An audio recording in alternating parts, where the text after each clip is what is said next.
Good evening, ladies and gentlemen. I'd like to call the Steering Legislative and Governmental Committee meeting to order. First item of business, call on Vice Chairman Gooch for approval of our minutes. I move for approval, Mr. Chair. Have a motion, we have a second. Second. Motion is second, all those in favor, please say aye. Aye. Any opposed? Motion passes. Next, we need to announce 2 vacancies on the Community Care Board. Those vacancies are of Mr. Greg Lyles and Gene Patterson. Next, we need to fill 2 vacancies on the Line Ball Library Boards. Commissioners, I believe you received those applications. We received 2 of them along with a letter of recommendation for Richard Garvin Jr. as well as Suma Clark. Are either one of those applicants in the audience? Would, Ms. Clark, would you like to go first and just share with the committee your interest in serving? And you can just stand or come up here, whatever you prefer. I have lived in Murfreesboro since the 1960s, and I've seen what the library has meant to my children and then to my grandchildren, and have seen what it means to the community overall. So I've always been a fan of the library and the whole library system. I remember when the new library opened in Smyrna, and I just think libraries are an important, integral part of the community. And I was honored to have the opportunity to perhaps be a part of this effort.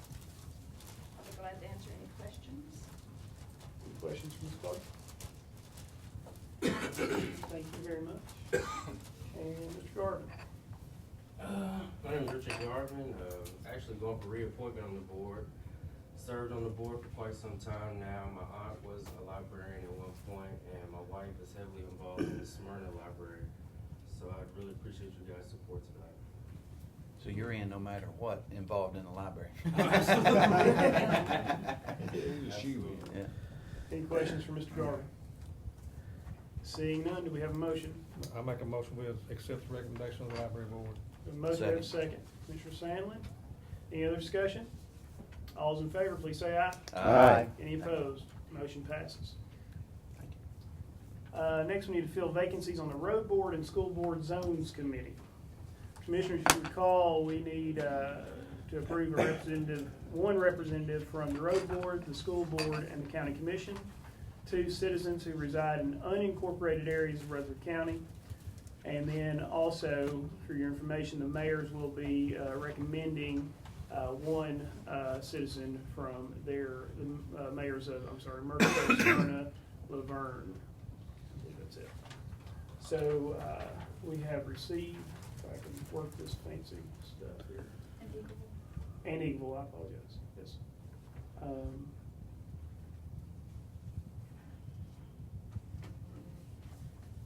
Several applications.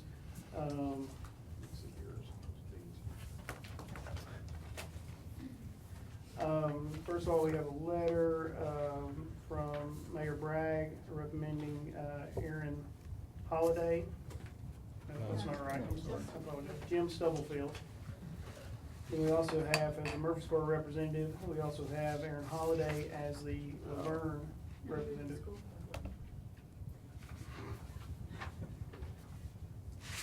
Oh, Aaron Holiday's been recommended Here. from The Laverne? school board. School board, is that right? He's the school board. Oh, okay. He's on the school. He's on the school board. Mr. Chairman, Apologize. I thought they Yes. was supposed to appoint a citizen. Hey, Jimmy.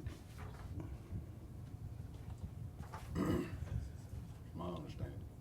Now, the school board should include at least 1 member from the road board, school board, and county commission. So a member of the road board and school board and the county commission. So Aaron Holiday would be the school board representative, Keith Bratcher would be the road board representative, and then I believe Commissioner Jeff Phillips would be the commission representative. I believe those are the only applications from those boards that we have. And then for the cities, again, Murfreesboro and Jim Stubblefield. And then Laverne, we have Tanya Keneal. And then we have, Mr. we Chairman, have not received one, I don't believe yet, from Smyrna. to make this where it's less confusing, can we just go with like road board, then vote on that, Sure. then school board, then county commissioner, and then citizen? It makes it a little bit less confusing, because But I mean, I'm happy, I guess my thought was on the road board, school board, commission, I guess we need to vote on those for approval, but then on the mayor recommendations, we really just need to confirm them, so.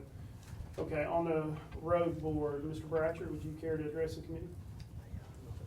My name is Keith Bratcher. I currently serve on the Highway Commission. I represent Districts 1, 2, and 3.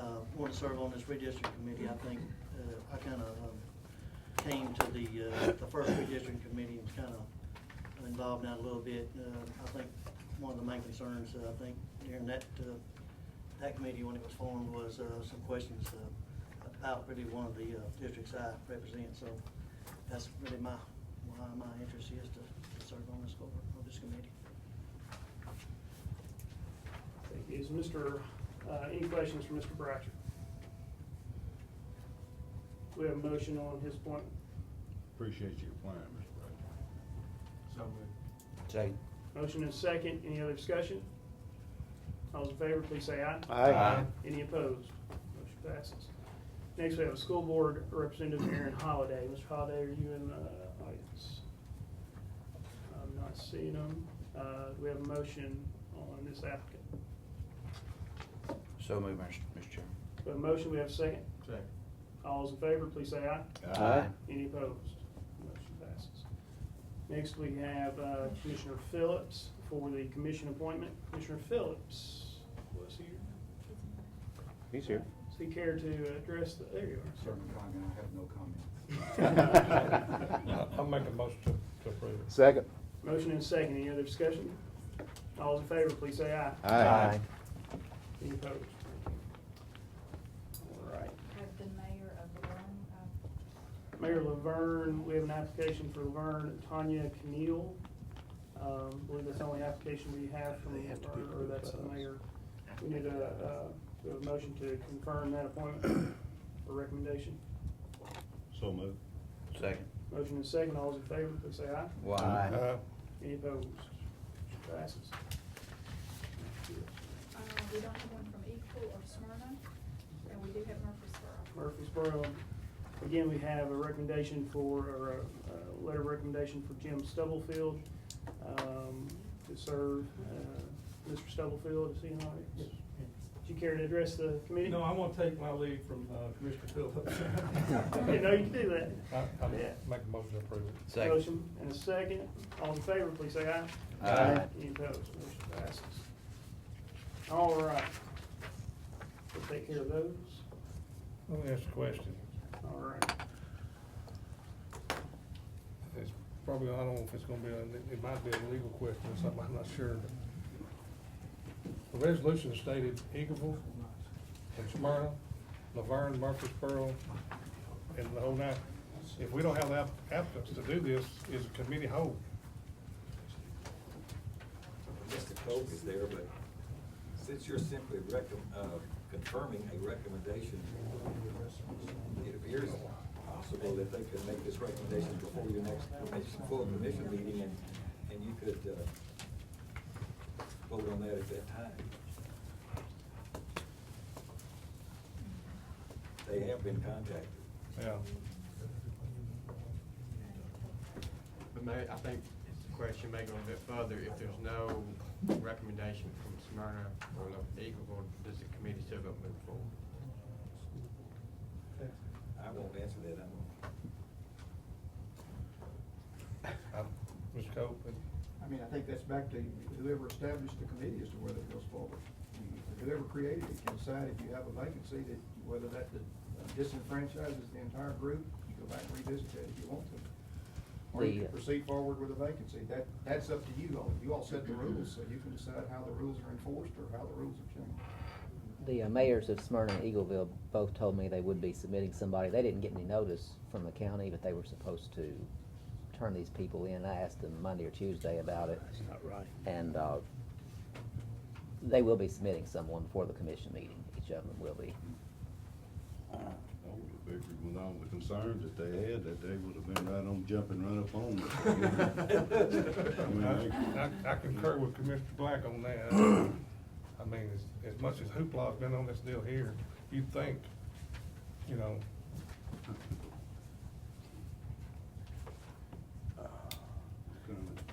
The redistricting committee, the original one, for the commission was, I believe you recommended a date for us to meet the first time.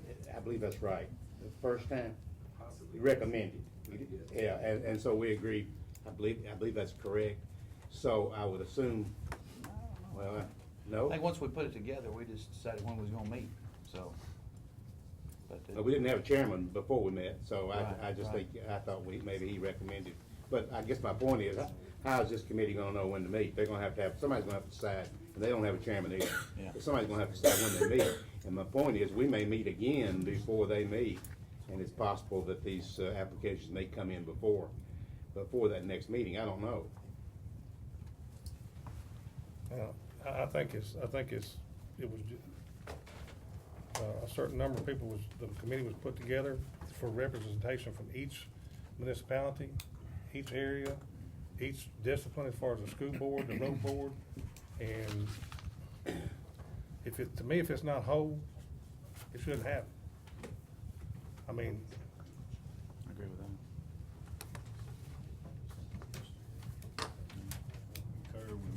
Commissioner Bob. Just I don't know, again, since this is just on the back of our instructions, or on our application for the instructions, it does say if committee position is not filled, it will roll over to the next month. Again, that's what's on the back of that application currently now, so my guess is it would roll over to the next month, and then if the Next steering year. committee want to take action later and pass it on to full commission to dissolve the committee, but I don't But think. right now, we don't have a full recommendation of a full committee to bring to the county commission, and I think that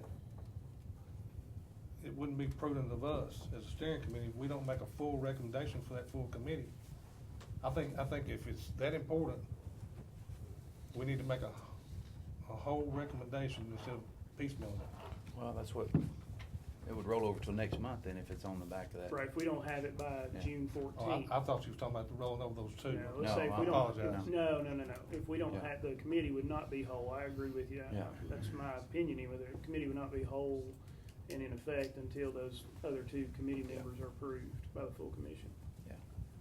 which And- could happen June 14th, even if they're not here tonight, or we don't have their applications. All right, so is there any other discussion on that? Are we good? Well, I understand that through the full commission right there, but is it, say, through the steering committee that it's applied, that the applications come through the steering committee? That's I mean, protocol. how is the language written? I'm sorry. Well, on the, yeah, that's a good question. It specifically says that as far as the mayoral seats, what we're talking, or appointments, we're talking about the mayors of Laverne, Eagleville, Smyrna, and Murfreesboro will be asked to recommend one citizen, non-office holder, from their respective communities to serve on the committee for a total of 4 municipal citizens. And then semicolon, it says accept applications at the steering committee from 2 citizens who reside in unincorporated areas. Yeah, so it doesn't say anything about the, Okay. right, it doesn't on that piece. It does for the road board, school board, and county commission, says that they'll make applications to the steering committee. That doesn't Okay. say anything about the mayors, sending mayors to the. Okay, so then it could come before the full commission then. Okay. I think a statement was made a while ago that Smyrna and Eagleville may not have got the information. Murfreesboro received it.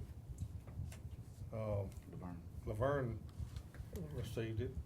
Received a phone call by one of the commissioners, never anything from the mayor's office or from the steering committee. I received a phone call yesterday afternoon from Commissioner Allen stating that application needed to be in, so, and I also heard that it is hearsay that Smyrna did not receive the information either, so. But I can speak for Laverne that we never received any official notification except through a phone call from Rhonda Allen.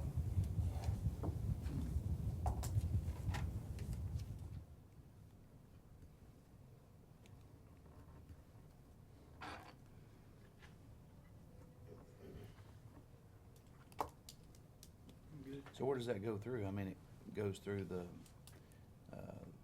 mayor's office as far as notification then to everybody from what? It goes from the clerk's office,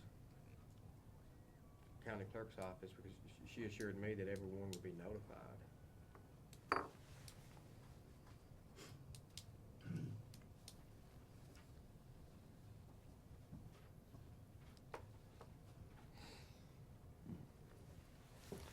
We need to check that out.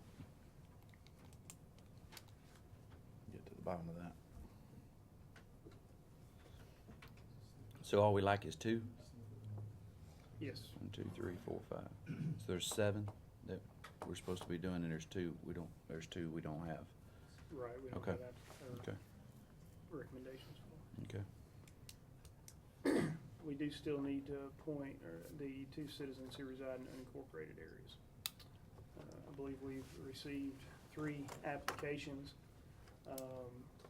Edward Phillips, Catherine Hudgens, and Coy Young.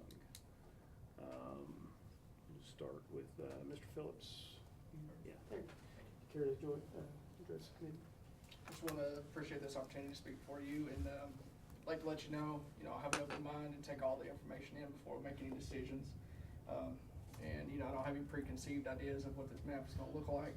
Just want to make sure, I guess, whenever we come together as a committee, we want to make sure we do the best we can for the most citizens. We're not going to please everybody, but we'd like to try to take the opportunity and like to be on that committee to do that. So appreciate y'all's vote. Phillips. Catherine Hudgens. She nods. Let's see.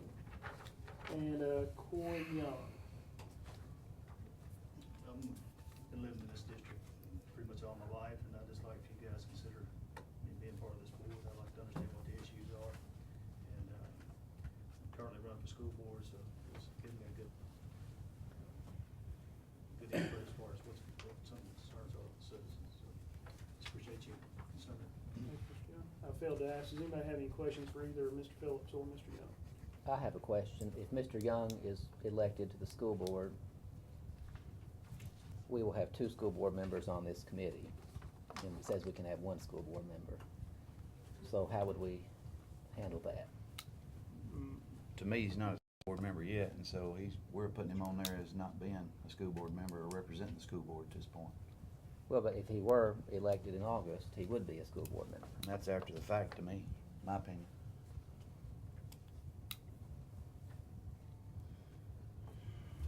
I don't know what the answer to that question is.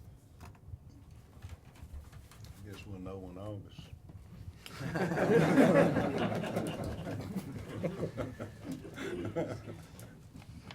My initial thought, Commissioner Stevens, would be that he would need to step down off that committee, and we'd need to announce a vacancy. I believe this will be done on maybe the Planning Commission and other places where that might have been the issue.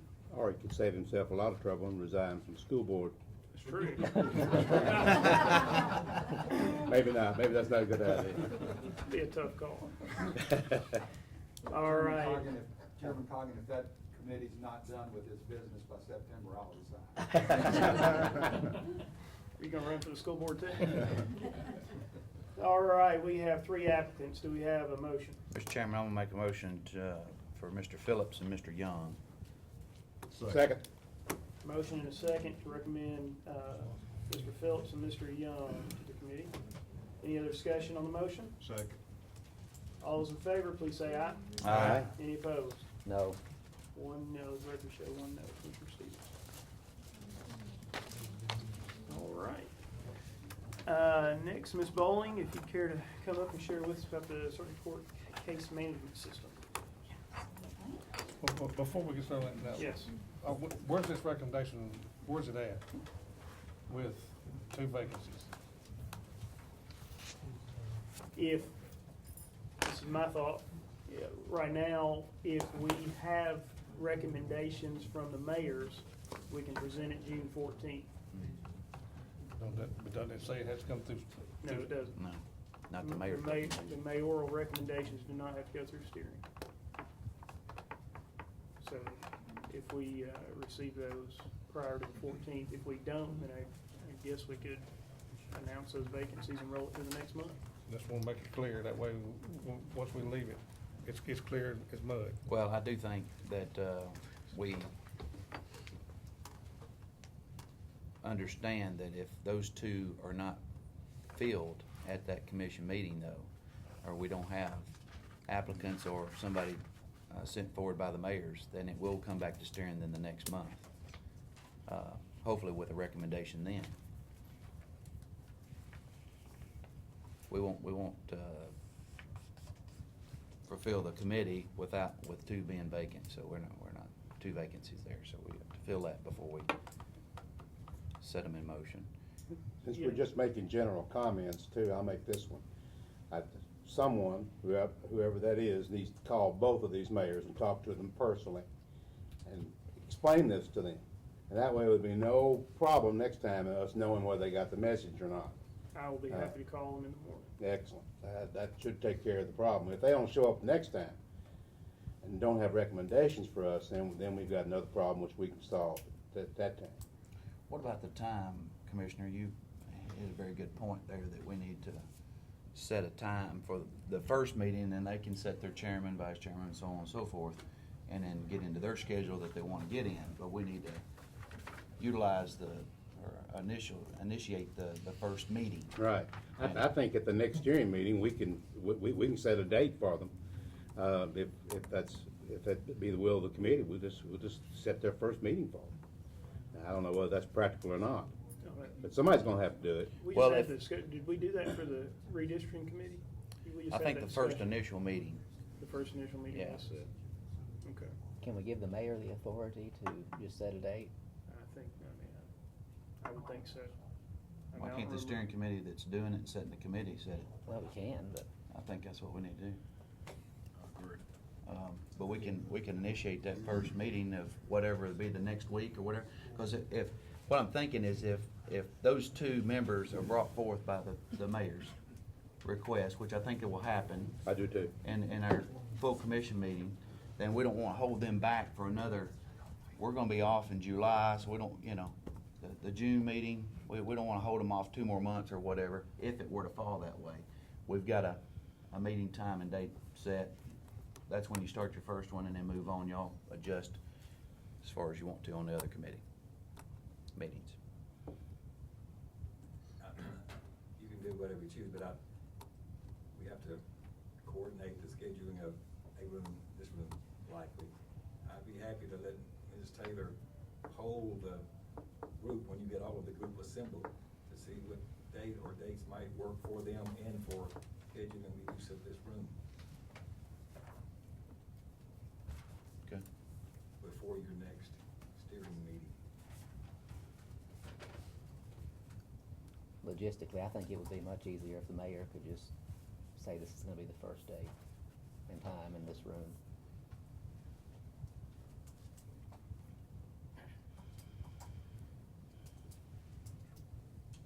I think the mayor's offered, so I don't have a problem with it. Okay. It's fine. Vicky knows the scheduling of this room anyway. Yeah. Keeps the book on the schedule. Because really only open dates are Wednesdays. We're not gonna do anything so- without her. That's right. Do we need a motion for that? Yes. Yeah.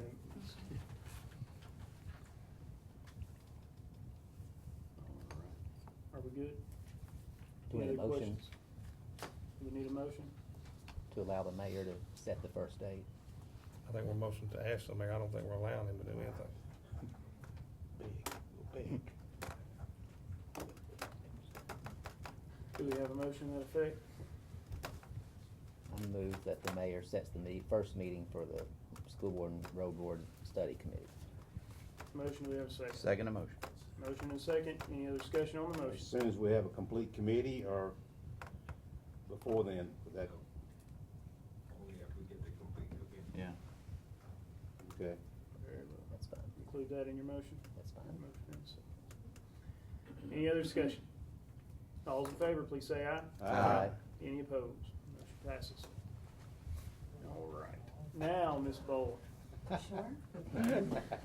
Well, We may change our Maybe. mind. No. probably.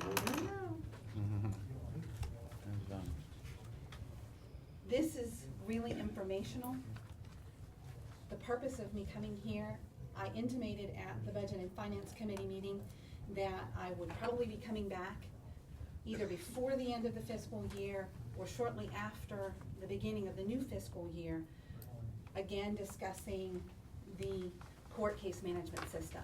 And so I wanted to give an update of the information, where we've been, where we're going, so that when I do come back in August or September, we don't have to go through all of this information, because one of the problems we have right now is we're experiencing some project creep, meaning the project is kind of bogged down and slowed down a little bit. And I'm trying to address anything that we can on the Rutherford County side to tighten up that project and make sure it goes forward. So I'm hoping that giving the commission this information now will lessen that problem in the future. So just, and to be as respectful of your time as possible, this started in October of 2010 when our current vendor said that they no longer want to support the software program that we have. So they're not actively doing anything to improve the software. They wanted us to just automatically change to another product offering that they had, but I counseled with State Audit, because it's a pretty large contract that we have with them, and they were not agreeable to that, because this is a contract that we've been in since 1989. It has never been rebid, and it's a considerable amount of money. It's about $120,000 of spend that this county does for this case management software. During that fall period, I've also confirmed that there are 7 contracts for this product. There's the anchor contract and 6 ancillary contracts. And so we're paying individual contracts for data that we've already paid for. So as we progress through this process in the spring of last year, we surveyed the staff for needs and future goals and tried to work with our current vendor to see what kind of things we could bring as far as improvements using our current software. And for the most part, it was indicated that you just need to upgrade to the new software. The new software is not something that we are interested in going to, because it doesn't really address a lot of the needs. Some of the things that we're challenged with is we're still using dot matrix printers. All of the databases for all of the courts are separate databases, so you can't call in and look up one person's piece of information across the entire court system. You have to individually go into each case management system, and not every clerk has the ability to do that. So it really bogs down the process of information. We worked together, OIT and my office worked together to hire a project manager, and Wilkie Buchanan started in November of last year. He's worked really, really well in actually getting this project back on track. We've had focus groups, we've brought the judicial community into this, we've interviewed several vendors, and we even traveled to another county to look at what our current vendor has as a product offering in another county that's even different from what they wanted us to move to before. In March of this year, we began the process of consolidating those 7 contracts with our current vendor. That's necessary because they all have separate end dates, they all have different terms, and they all have different termination requirements. So we can't just end the contract with the circuit court, because each of the other departments that use this have different contract end dates terms, and we'd still be in contact with them. In April of this year, our county attorney representation delivered a draft consolidation contract to them. So our current state is that we've met with our current vendor owner and their attorney to progress on that consolidation process. They've of course come back with a counter agreement. They've also proposed that they're going to replace our server and remove or give us any of the equipment they have. So we will be given the 15 dot matrix printers that they own. I'm so excited about that.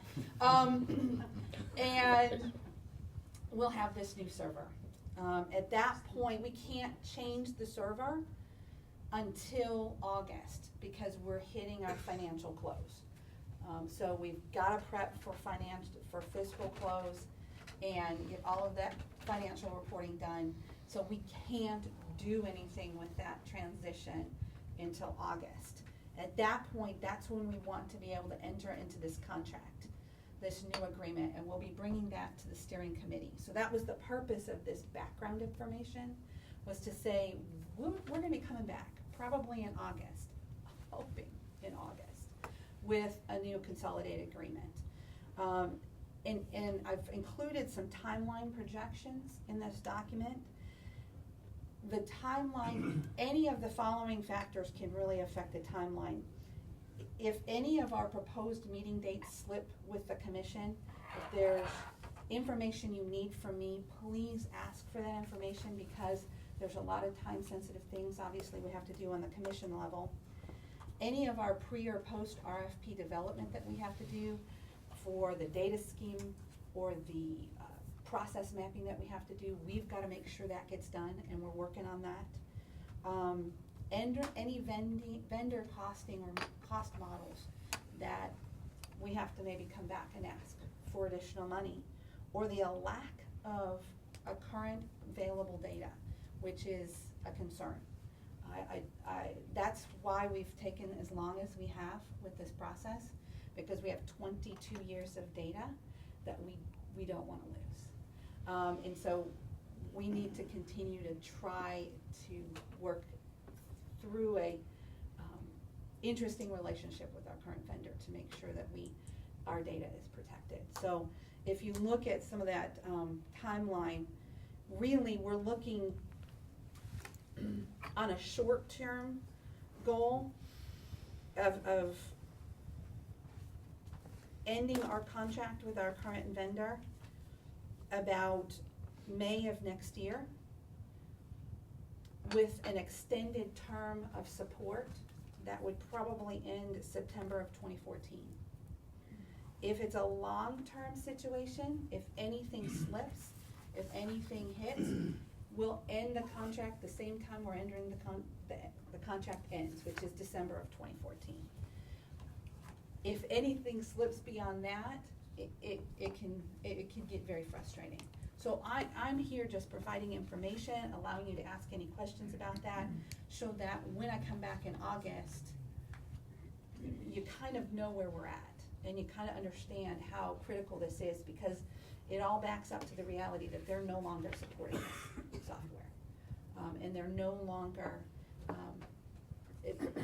for example, we're really in great need of separating our general sessions office. The volume in general sessions is extreme, and we want to separate it into a general sessions civil and criminal office, and they're not willing to put the effort into separating those two, because it will take too much effort on their part. I'm just repeating what has been said, to change that programming and change all of the databases that need to be changed to create a new database set. So that's kind of where we're at. I don't know if you have any questions for me, but I just wanted to make sure you understood. So you've already got somebody else in mind? We have several vendors that we're looking at. We are ready to RFP. We have an RFP document ready. We have interviewed at least 6 different vendors. And as I said, interviewed them not just from a court perspective, but invited the DA, the PD, judges, SO, judicial commissioners. They've all been a part of the process. So we're ready to go, but without a consolidated contract, without all 7 of those contracts being unified and single, we just don't feel comfortable moving forward, because we wouldn't, which contract are we honoring at this point? Which of those 7 contracts? Obviously, we'd like to think it's the ancillary, or the anchor contract, but without a document. So you're all gonna be working with GSA to go in and consolidate those 7 contracts? Yes, we've made a presentation to them. We've given them a draft contract. They've come back with a draft agreement. And now we're in the process of looking through the details of that draft agreement to ensure that it's in the best interest of the county. And that's what we'll be bringing out hopefully soon. I had hoped that we would be bringing it to this actual meeting and we'd actually be voting on it. But there's some questions that I have about their proposed agreement, so I can't go forward.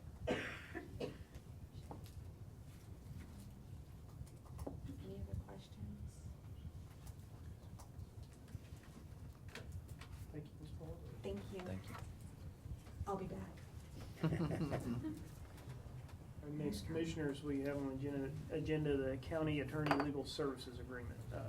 Mayor, Mr. County Attorney, join us this time. Be fine. Commissioners, you'll remember last month, this committee passed a motion for the mayor to go on the budget to move forward with creating an in-house county legal department. At the budget committee meeting, they also passed the county mayor's budget for that. However, there was much discussion at the budget committee that led to it being brought up on the floor of the commission last month, in which Commissioner Baum made a resolution, and he's here. I think he has copies of the resolution. If you don't have yours, you want to, I guess, I don't know who needs it. I have one. Mayor, did you bring copies of that? The resolution, Commissioner Baum? Okay. I'll take a copy. This is the text. Just for your reference as we move forward. And of course, we had some discussion on the floor of the commission, if you recall, and Commissioner Bond made this resolution, and then a motion was made to send it back to steering to see if this was a viable option. But before we get into the discussion about this agreement in particular, or this resolution in particular, I asked the mayor if he wanted to share any thoughts or comments, and county attorney the same, or any questions that you all might have for them. Okay. All right, anytime we make any decision at any level, I think it's imperative that we have the best set of information we can get with respect to making a good decision. That all being said, I'm simply going to do one thing, and that's sort of review where we've been since 2007 on this discussion. And there's other information available. I'm not going to address the financial information, but that's available as requested by Mr. Coggin. Our finance director has that information, so I'm going to just sort of review. Largely what I'm reviewing came from that set of information that you had on your desk last meeting, minutes of steering committee meetings, copy of the private act, copy of the agreement, etc. So I've written all this out, so you just have to be patient with me. But I think I want to sort of say it like I wrote it, because I don't want to say anything inappropriate, and I want to be respectful of the whole process. At the end of the journey, we'll all be on the same team, whatever decision is made. We'll continue to work together, just like we've done for 6 years now, since we've been here, and this makes it a bit more difficult. I mean, it does, it's created some tension, but we can get through that. We're adults, and we're mature, and we're professional. All right, I want to start with the Private Act of 1957. That's sort of where we started this whole discussion in 2007. And I'm not going to read every piece of every one of these sets of minutes or the Private Act, but I just want to point out a few things that it says. The Private Act has been our controlling document since 1957. And Section 5 says that it shall be the function and duty of the county attorney to render all legal services to said county, and to prosecute and defend all suits instituted by or against said county.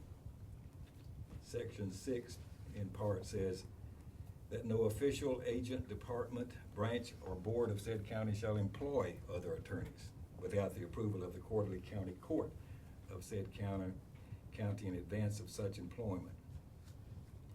Now, there may be other documents that exist. Likely they may be, but we've not been able to find other documents or agreements that describe the duties of the county attorney. With one exception, in 1987, the county attorney guidelines were provided. Those are in your commission document booklet that you have, and that addressed a couple of things. One being the county attorney shall attend the county committee meetings upon request in advance of the meeting by the chairman of the committee that the county attorney's attendance is needed. There was a good bit of other documentation regarding the county attorney's secretary and the provision by the county of a secretary to serve on behalf of that office. So that's largely what was contained in there. No other information regarding other services or duties. There likely exists somewhere documentation, but we have not been able to find it, when the litigation piece was separated and billed separately from routine services. Then, September the 5th, 2007, the steering committee had a meeting, in the minutes, and some of the direct language out of those minutes basically said Chairman Phillips advised the private act would be reviewed with the county attorney and recommendations made to clean up the act.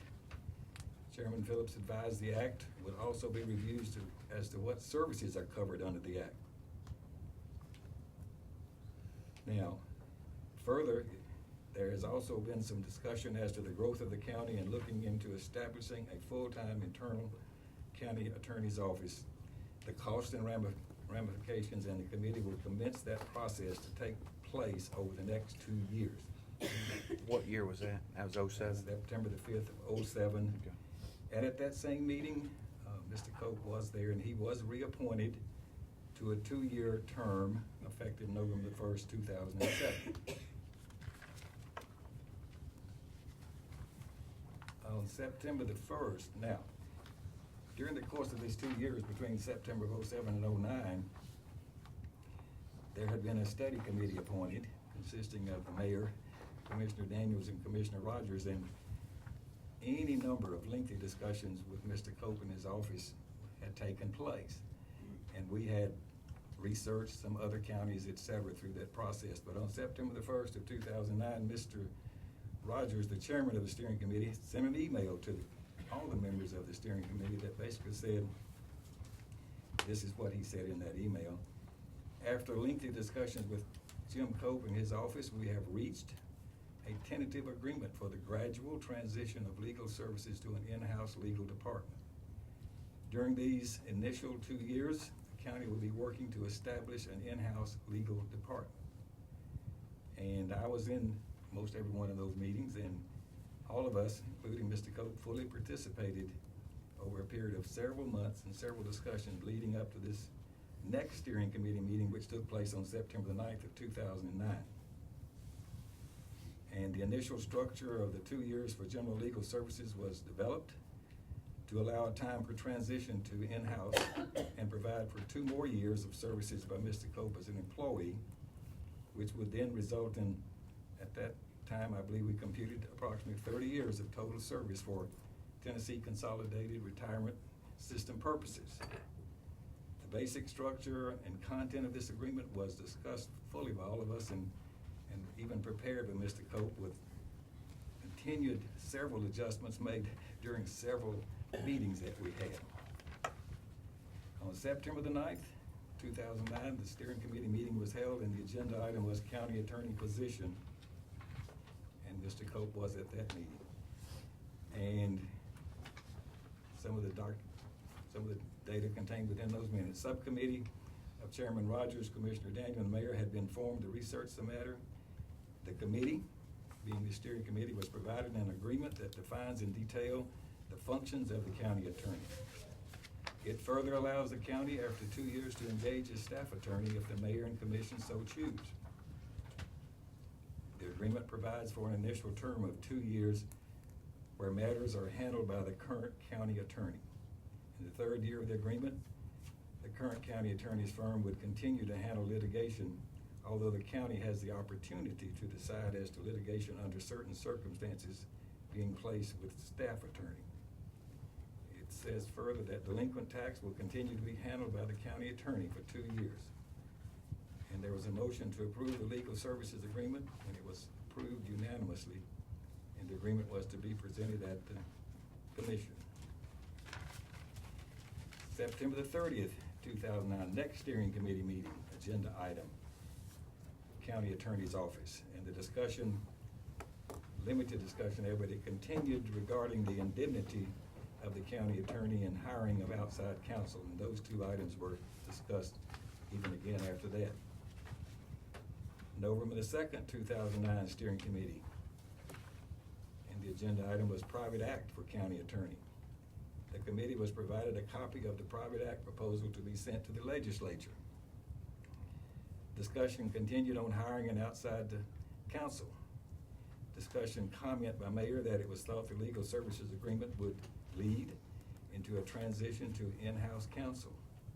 A motion was passed unanimously to approve the private act with a change to the language for agreements for additional legal services as the Board of Commissioners may deem appropriate. December the 7th, 2009, another steering committee meeting. Agenda item was county attorney legal services agreement and private act. The private act was approved unanimously with changes to section 2, whereby it was added that the county attorney shall be appointed or elected by the Board of Commissioners. January the 4th, 2010, steering committee meeting. Agenda item, county attorney legal services agreement. Discussion on professional liability insurance. Mayor Burgess reminded the committee this is only for a 2-year period because he anticipated having in-house counsel in 2 years. Discussion on consent of the county attorney, that word consent, in choosing outside counsel. Mayor Burgess again advised the intent of the agreement is to have an in-house counsel 2 years after the initial term of the legal services agreement. And the word consent was removed at that point, even though it later you will see was put back. Commissioner Phillips advised the agreement covers the next 2 years with the current attorney and sets the foundation for in-house counsel, providing a transition period during the next 2 years. Mayor Burgess agreed with this analysis. February the 1st, 2010, the steering committee. Agenda item, county attorney legal services agreement. Discussion, proposed legal services agreement presented as well as a cost analysis. The removed of consent to appointment of outside attorneys was not acceptable by the county attorney and the mayor. The agreement may not be perfect, but it puts the county on track for in-house counsel. Commissioner Daniel, agreement spells out a good phase-in for in-house counsel. Continuing on that same February 1st meeting, Commissioner Phillips advised he wanted to maintain a good relationship with the current county attorney and solicit his help in the transition to in-house.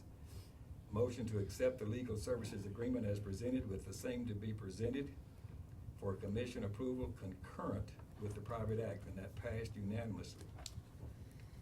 The private act and legal services agreement was sent to the commission and approved.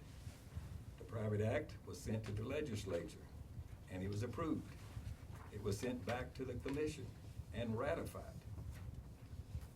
Now, I reviewed all of this just to explain that I truly believed that the initial 2-year term was intended to be a transition to an in-house attorney.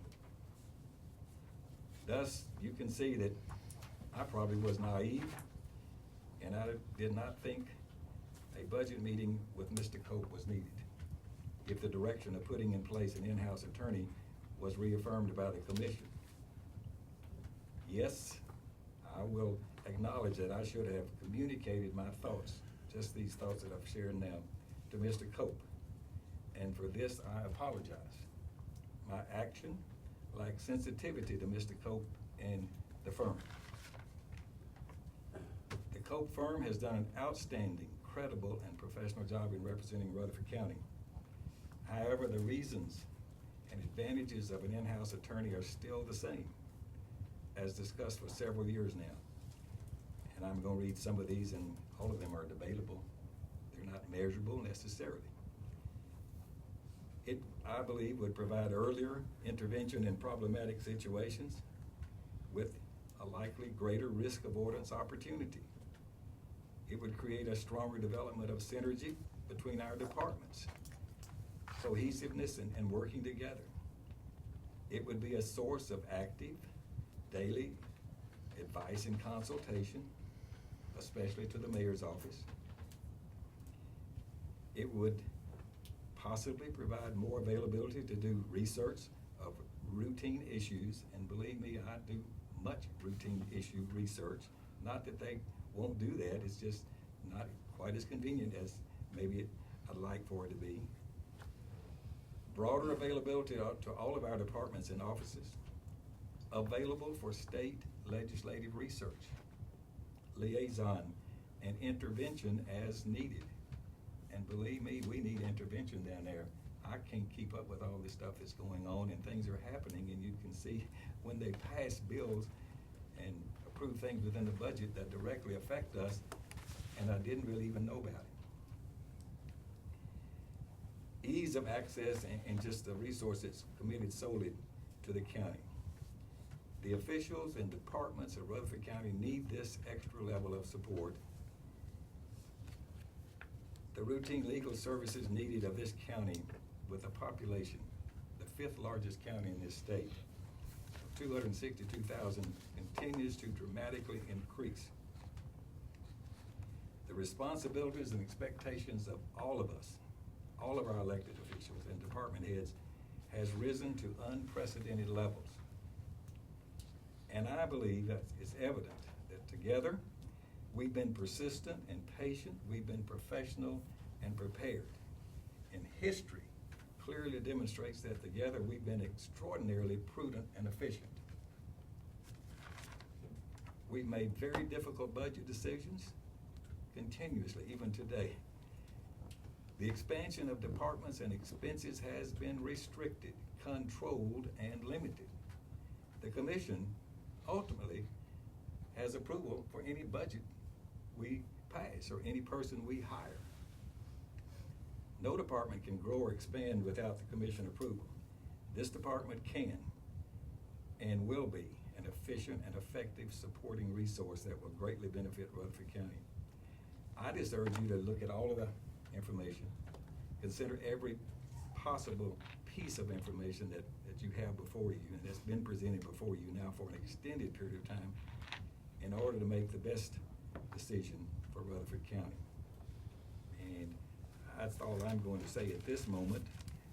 If you have any questions of me later, or if you want to hear from anyone else, especially Ms. Nolan, about the financial record of history of all of this stuff, that would be appropriate. But thank you for your patience and listening to this, and respectfully, I've said this, I hope, in a kind but thoughtful and constructive way.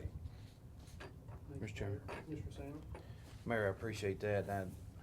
If anybody needed a history lesson, I did, to get us back up to what we're even doing here. March of 2010 is when it came back from the state on the private act and was ratified. We ratified it as far as finishing up this starting the 2-year period then with Mr. Cope and the legal services, which would end this year, which would end July, or actually June the 30th or whatever. Is that correct? The current legal services agreement, that first initial term, the initial term of appointment in the document itself was from the period of July 1st, 2010 to June 30th, 2012. Okay. we put it in the budgetary process then, but it actually came back from the state in March I think. of if we- 2010, but. We made this Okay, agreement longer, in other words, there's a few more months in the original appointment that we didn't switch over to this agreement until this date here, I got you. I got July you. the 1st of 2010. Okay. So, Jim, are you gonna talk to us or tell us what you wanna tell us, or what is your? No, I'm happy to answer any questions that you've got. I was asked to be here tonight. The mayor, he didn't call me this afternoon about 4 and said he was gonna make this speech. I didn't want to prepare a speech. I respect the fact that he spent a good deal of time preparing his speech. I would have obviously liked to have known what some of his considerations were, but I've now heard those. Hadn't heard them before, but I've heard them now. In any event, I'm happy to answer any questions. As I've said all along and said in the commission meeting, we're happy to do whatever this commission wants to do. If Commissioner Baum came forward with a proposal to continue our services, if that's a benefit to the county, that's your decision to make. If you decide you want to do something different, that's your decision to make. I think you've got a difficult decision to make. It's an important decision. I think your three biggest criteria that you want to look at is the quality of your legal services. What can you get? Most professionalism, best advice, best leadership, best history with what you've had. Secondly, I think you need to look at what can be most cost-effective. Respond to what the mayor said on these.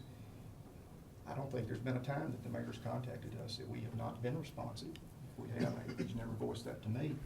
But if you've got needs, I've not had any county officials complain to me about the lack of ability of responsiveness to them and helping them with any issues they've got. So we feel like we have been responsive to the needs of the various employees of the county and department heads. But again, that's your decision to make. I think that, it would have been helpful maybe to have a survey to find out what those department heads and those leaders in the county think, other than what maybe the mayor in his office feels. Again, that's a decision you all make. And then lastly, I think in terms, as I say, of cost effectiveness, you've got to decide what does provide the best bang for your buck, whether private services, private legal services being rendered can produce a better product for you than would an in-house counsel. And I'm not here to debate that one way or another. Again, that's your decision to make. I think there are good points on all sides of that. So that's for you all to decide on what you think is the best approach to take to deciding your problems and issues as you go forward. Again, Commissioner Baum came forward with that resolution. We said we're happy to consider it. We'll be happy to continue to work with you if you would like. If you want to go another direction, it's entirely up to you.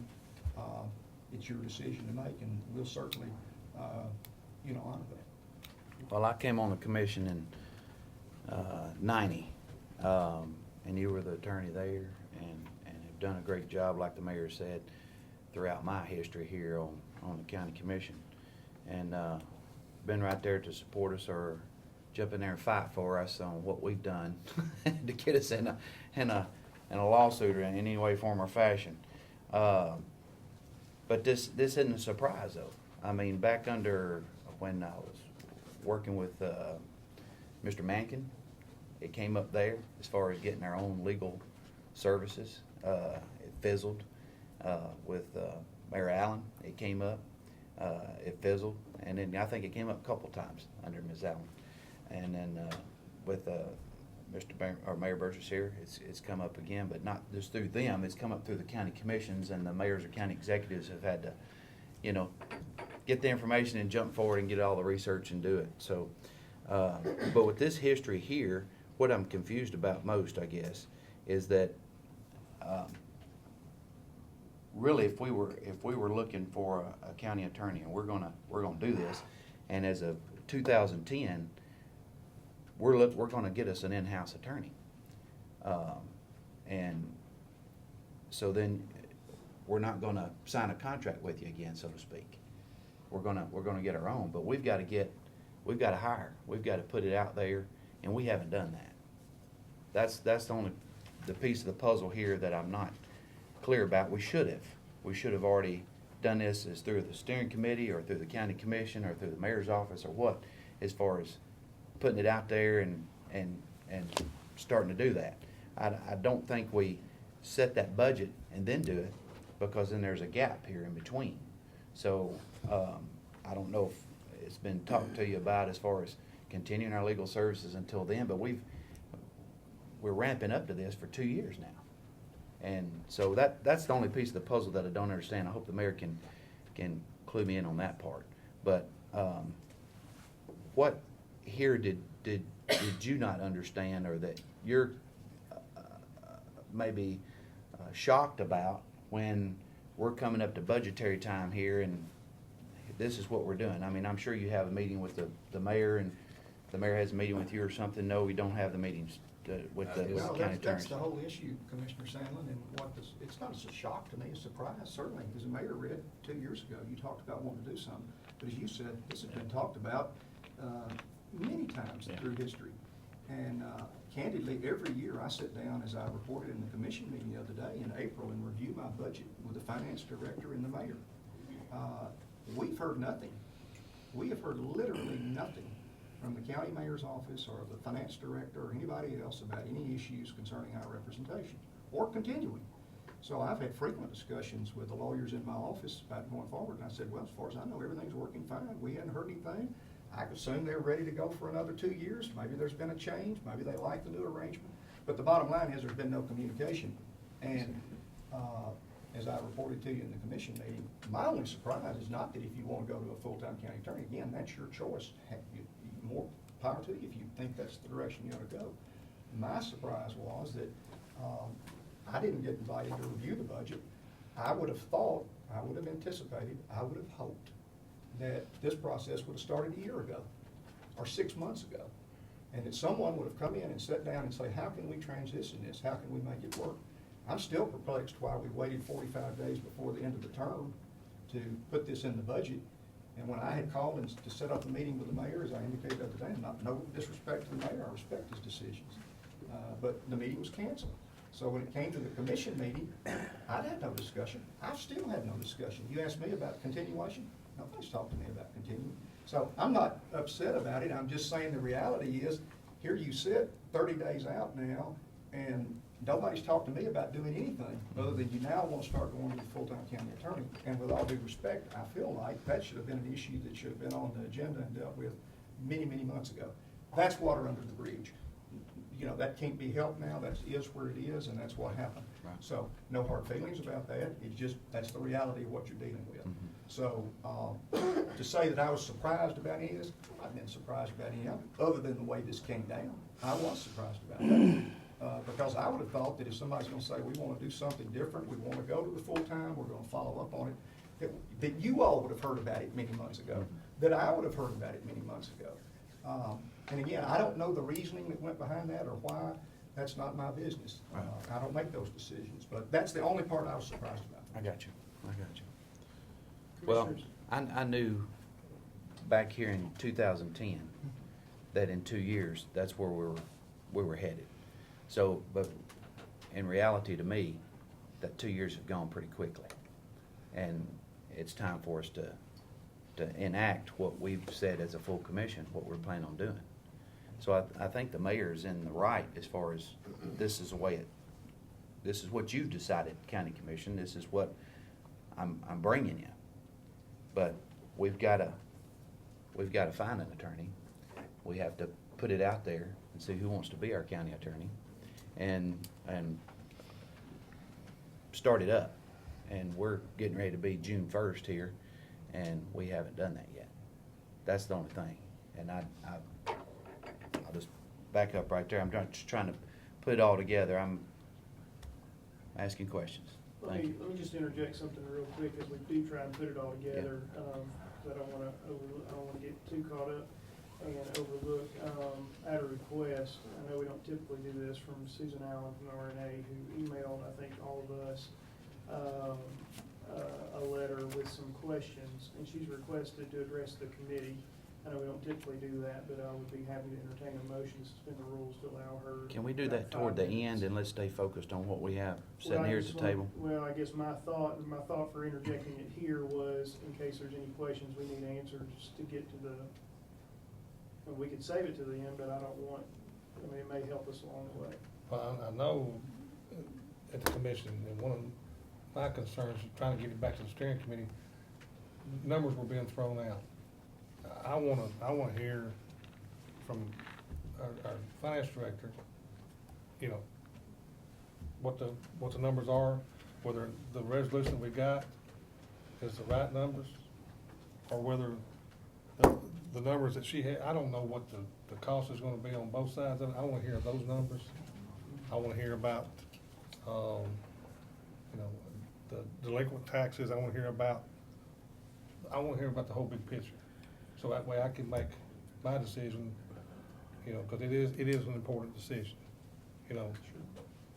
Yeah, and definitely Ms. Nolan is prepared to present those numbers to us. So if there's no motion on this right now, then we'll just wait till later, or whatever the committee wishes. I mean, if you think we need to hear that now, I'm just saying, I don't mind that happening. We've got How long will it take? the mayor and attorney sitting at our table. and- 5 minutes. That's what she said. If it's- I don't know. I'll move to suspend the Motion to suspend the rules, we have a Second. Motion and a second. All those in favor say aye. Aye. Any opposed? Motion passes. Ms. Allen, can you read this? I appreciate this. Does everyone have a copy that I emailed to you? I don't know if you have a chance to print it out.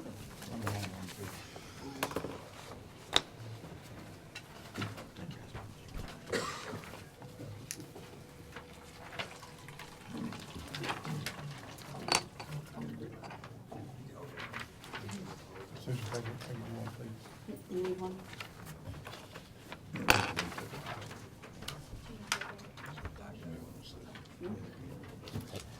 Okay. All right.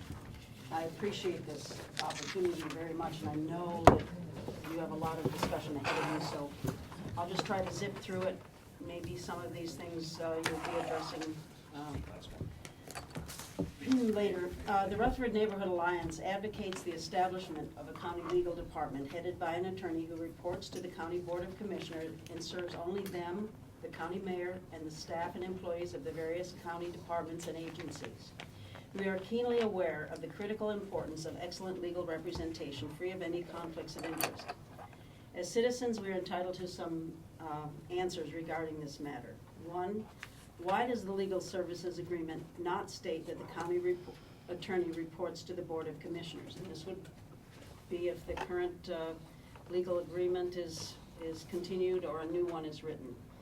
Are you comfortable that the legal services agreement requires in 3 different instances that the mayor and ultimately the Board of Commissioners surrender their authority to the county attorney regarding the selection of an outside attorney? This was in section 2C2, section 3, paragraph 2, and section 5H. It was noted at the February 10th, 2010 steering committee meeting that not giving the county attorney the right to, quote, approval and consent, end quote, in these matters would expose the county attorney to liability if those words were removed. Citizens have a right to have that liability issue clearly explained if this is to remain in the contract. Are the county departments and agencies being given adequate and timely legal advice so as to avoid litigation? The county attorney should steer departments, agencies, etc., away from lawsuits. Is this being accomplished? Have you, as elected representatives, personally asked department heads to give you their honest opinion? Have you asked department and agency heads if they have ever requested legal advice and been told by the county legal representative that he couldn't answer the question due to a conflict of interest with another client? If this has occurred, what did the department or agency head have to do as a result? Have you spoken to county department heads about their opinion on the advantages of an in-house attorney? The department heads, along with the mayor, commissioners, and other county employees, are the customer base for the county attorney. Why is there no termination clause in the legal services agreement? Is the county obligated to honor the agreement if a county attorney is incapacitated, convicted of a criminal offense, violates the standards of the county, in the county employee handbook, or been subject to public disciplinary action by the Board of Professional Responsibility. The legal services agreement, whether for Mr. Cope or an in-house attorney, should be subject to either the termination rules of the county employee handbook or as enumerated directly in the legal services agreement. If it is the former, this should be stated in the legal services agreement. Is the county attorney obligated to abide by the rules of the county employee handbook? How many times has the county been in violation of Tennessee Code Annotated regarding zoning regulations, county private acts? For example, the county had not been in compliance with the County Attorney Private Act for decades, and the Open Meetings Act without being advised of such occurrences. The citizens deserve answers to these questions, as we feel they are entirely relevant to your decision regarding county legal representation. We think the public needs to hear the answers to these questions before a decision is made. That's it. Thank you. Hope you'll consider. Thank you, Ms. Allen. You're welcome. Commissioners, I wanted to go ahead and get that on the table if you had any questions about the comments and questions that Ms. Allen raised, and we do, of course, appreciate your interest in everything that you and the RNA do for Rutherford County. However, I think as we do, Ms. Nolan, if you want to go ahead and come up, that'd be great. And again, I just want to lay out where I think we are, and we can have some discussion on that, and then we can just move forward. Where we are is this committee, as I began the discussion, passed a motion last month to move forward with the setting up the legal services, of the in-house legal department. But where we are now is 31 days out from our deadline. So what we have before us is 31 days to get in place an in-house county legal department. And so that's the obstacle that we're faced with. And I think we have two opportunities. One, try and overcome that obstacle by doing that. Or two, evaluate, and as Commissioner Farley said, really look at the numbers and how they match up to Commissioner Baum's resolution here, which is what I'm hoping Ms. Nolan is going to show us. Does this resolution help us, is it a fiscally responsible thing for us to do for the county, especially given the crunch time that we're in, for maybe a year or 2 years. The resolution reads for 2 years, at least to get us some time, so if the full commission still does want to go with the in-house legal department, we can still go that way. But right now, we've got 31 days to make it happen, and so we need to do what's in the best interest of the county. But the motion was to proceed with the in-house, and we're here because of an amendment to... We're here because this resolution was proposed on the, resolution by Commissioner Baum was proposed on the floor of the commission to extend the legal services, the routine legal services, general legal services, how this reads, for a new 2-year term. That was not approved. That was not voted on. There was an amendment made to send it to steering for study to see if it's something that we should vote on. But as of now, we're moving forward with the in-house. Right. Unless any other action is taken. If no action's taken by this committee or by the full commission in June, then, and the budget's approved, then yes. Okay. Is that correct? Is that where we are? That's correct. Commissioner Coggin, just so we're clear here, how, if the committee and the commission decides to go with an in-house attorney, how would that attorney and that attorney's firm be selected? Will we take applications like we normally do here at steering, or is there another procedure in place and I don't hear any answers? There was some discussion the last meeting, and that where applications would be taken, and the mayor would actually interview and make a recommendation to the commission. There's been some other I'm sorry, Mayor. Well, that's true, that happened, but I think in retrospect, we would take applications through the Human Resources Department. Right. And steering committee could logically appoint a small group of people to screen those applications, and maybe narrow that down, maybe like the school board did, to 3 or 4 people, and bring those 3 or 4 people before steering and let them make their selection. And I'm glad you said that, because that was kinda, there was some talk about, in the community about, and I got calls speaking about what the mayor just spoke of, and that's a process that could be looked at as well, if that's the way we go. It should be a decision made by the steering committee and the full commission. That's, our private act says they have to appoint or elect.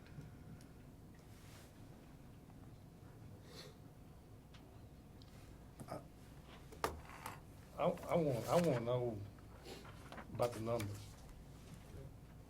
Would you like for Commissioner Baum to talk about where he got the numbers, or?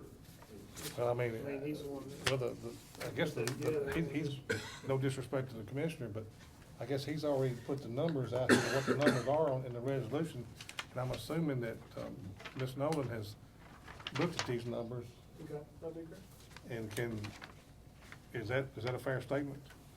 I can show you where in the budgets I got them. I can give you a page in our budgets from the last 2 years where we have the county attorney's line item, and put that in front of you so that you can see where I got the numbers. Okay, that's fine if you wanna.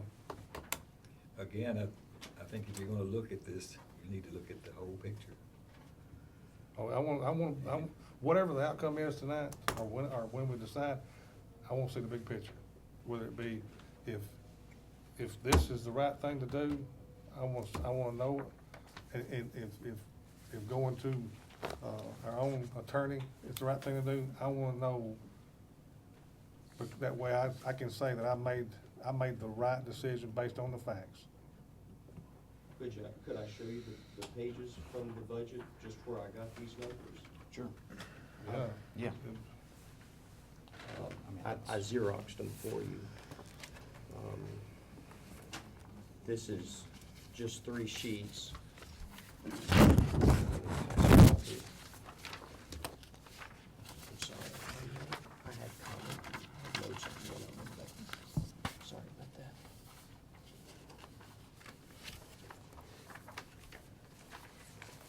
This is just right out of our budget book, right? It's right out of our budget book. The first page that you're looking at, I have a couple of things with a box around it just to kind of highlight the numbers. The first page is from the 2012-2013 budget year, so that would be the budget that's going to be in place for the upcoming year. And I've taken out of the budget and Xerox the page that has to do with the county attorney. It's actually 2 pages long, and this has to do with general legal services. It does not include litigation costs. And you'll notice that there's a number of different line items here, but if you look on the second page, which actually says page 8 at the top, but it's the second page of what I've passed out, there's a box around the number $338,560, and there's a 1 underneath it. This is the total cost for the general legal services for the county attorney in our general budget.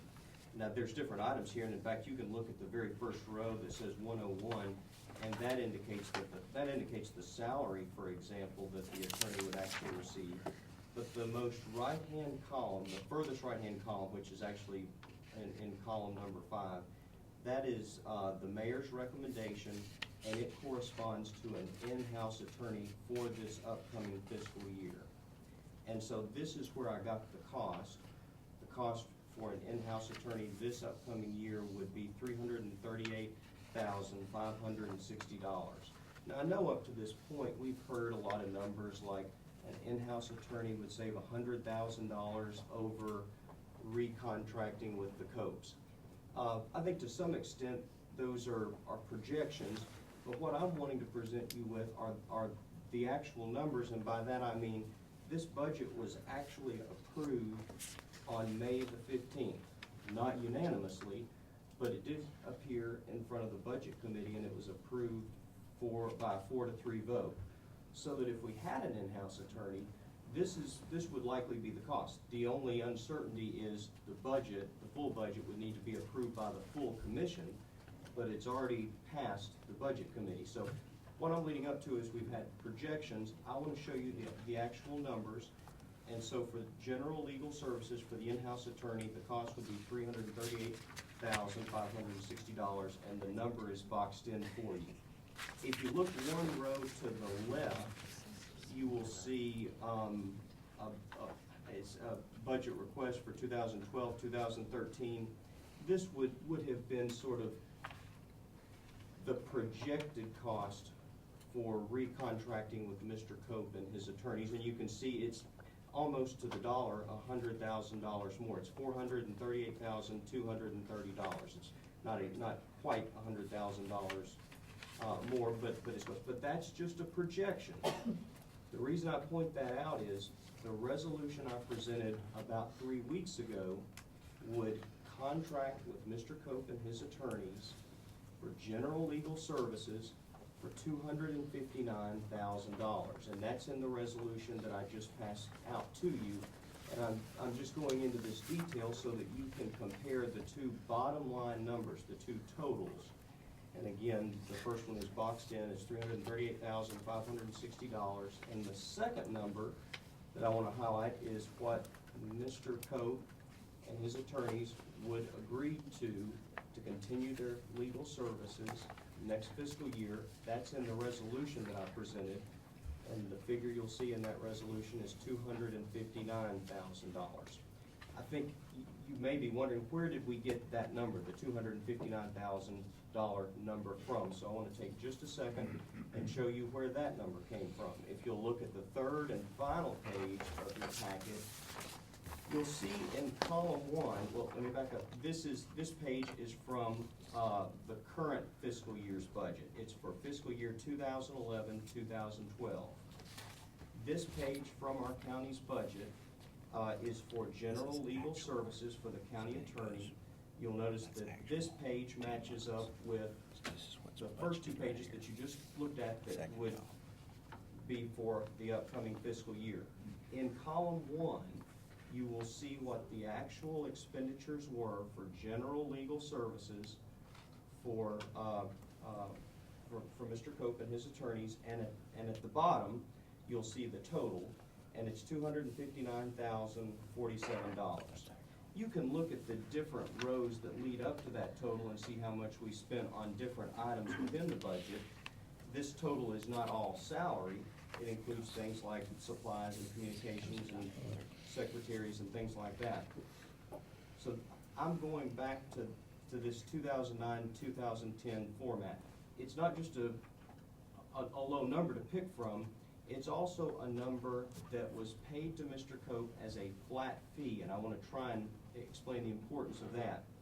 The flat fee is the total amount for general legal services, and it would not be subject to change. After 2009-2010, the compensation structure changed.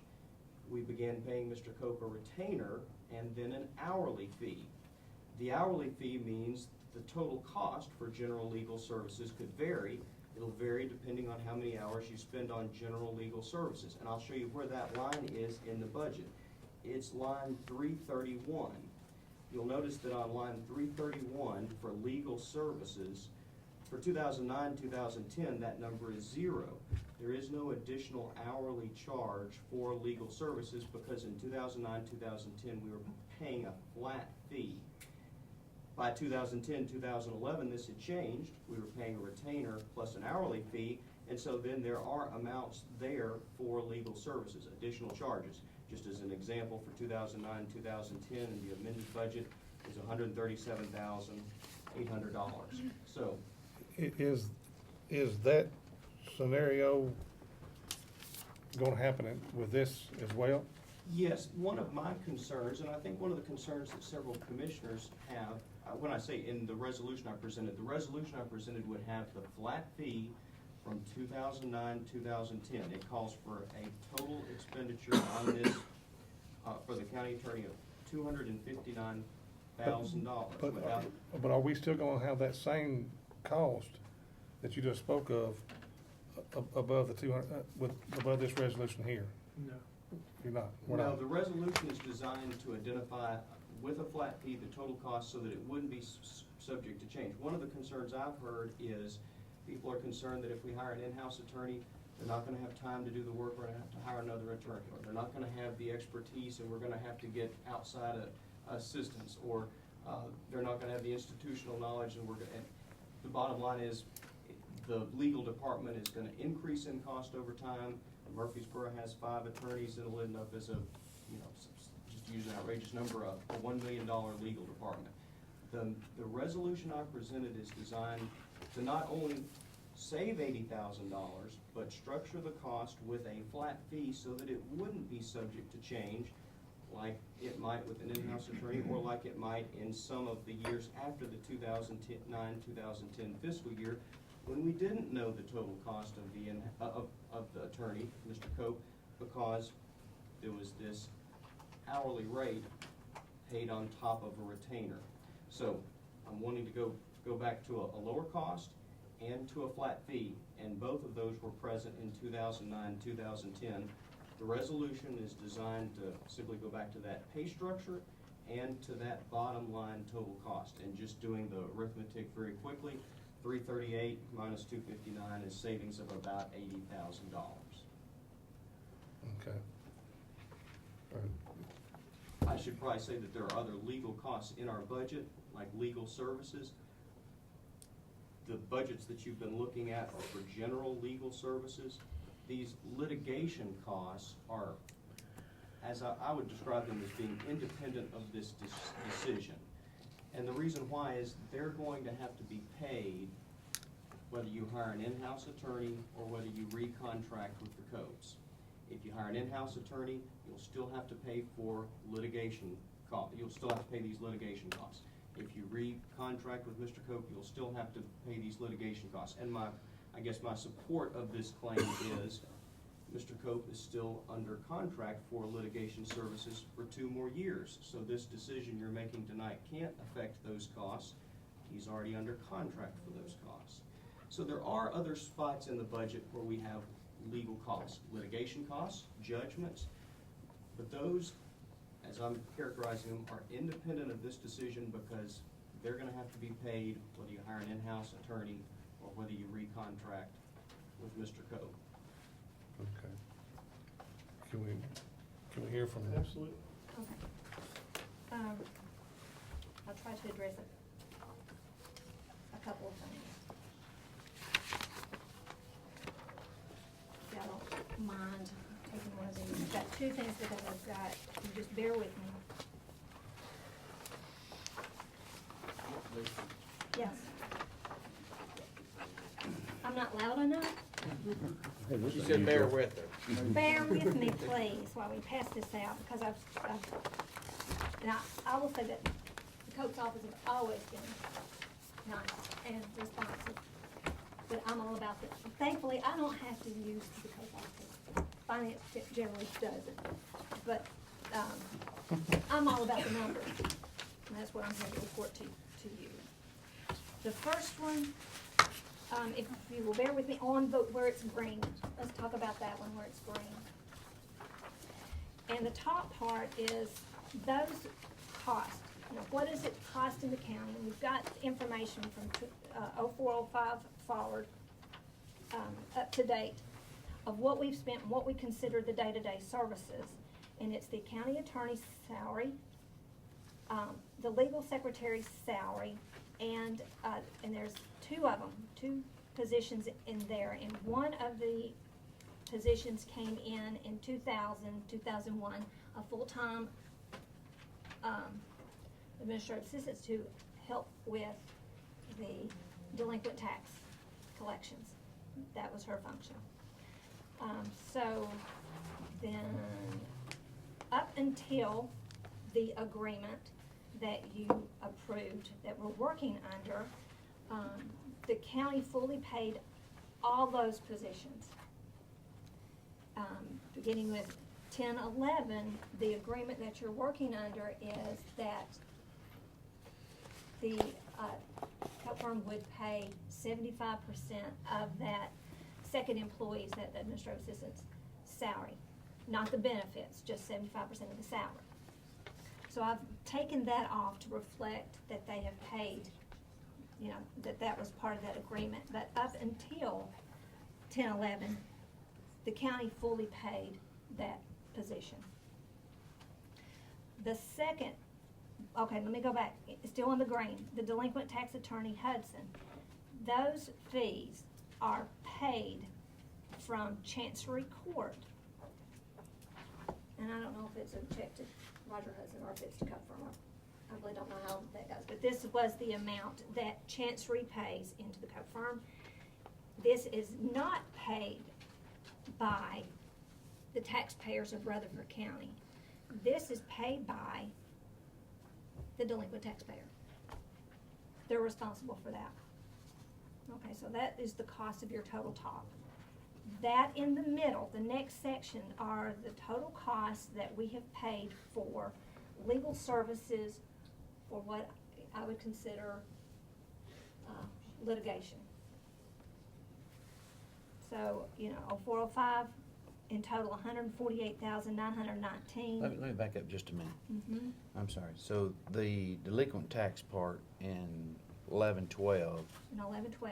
$161,000. That is what Chancery has paid to the Cup Firm to date. Okay, in a in-house situation, those, I know it's not taxpayer dollars, but those dollars are coming in-house. They would come in-house. So that's why I'm trying to get all the apples and oranges here. That's Right. that's And I that's a think with, in all due respect for what Commissioner Baum had, that to me is the other piece of the puzzle. Mhm. Is in one respect, and I'm assuming, and I'm going to have to assume and just go by what the agreement has. I'm going to steal yours for a moment. That it has in here that the county attorney salary remain at $72,000. Mhm. And that hourly rate is changed and deleted, and we're gonna pay a total of $259,000 flat, assuming that we take out the $72,000 plus the related benefits, health insurance, and other stuff that goes with it, an employee. But that doesn't include delinquent tax. That That's- doesn't, well, see, that's part of my question is with the agreement that you have that's expiring, and from my understanding, is that the delinquent tax, if you had it in-house, that tax attorney would oversee the county's full-time employee who is doing a lot of the legwork for the collection of the taxes. That then becomes a revenue source for the county. Yeah. So the only difference between his numbers and your numbers, are you saying is the delinquent tax? Well, let me pass this one up, because this is where I get to it, and I've got a few other questions. I'm just gonna only interpret from what we've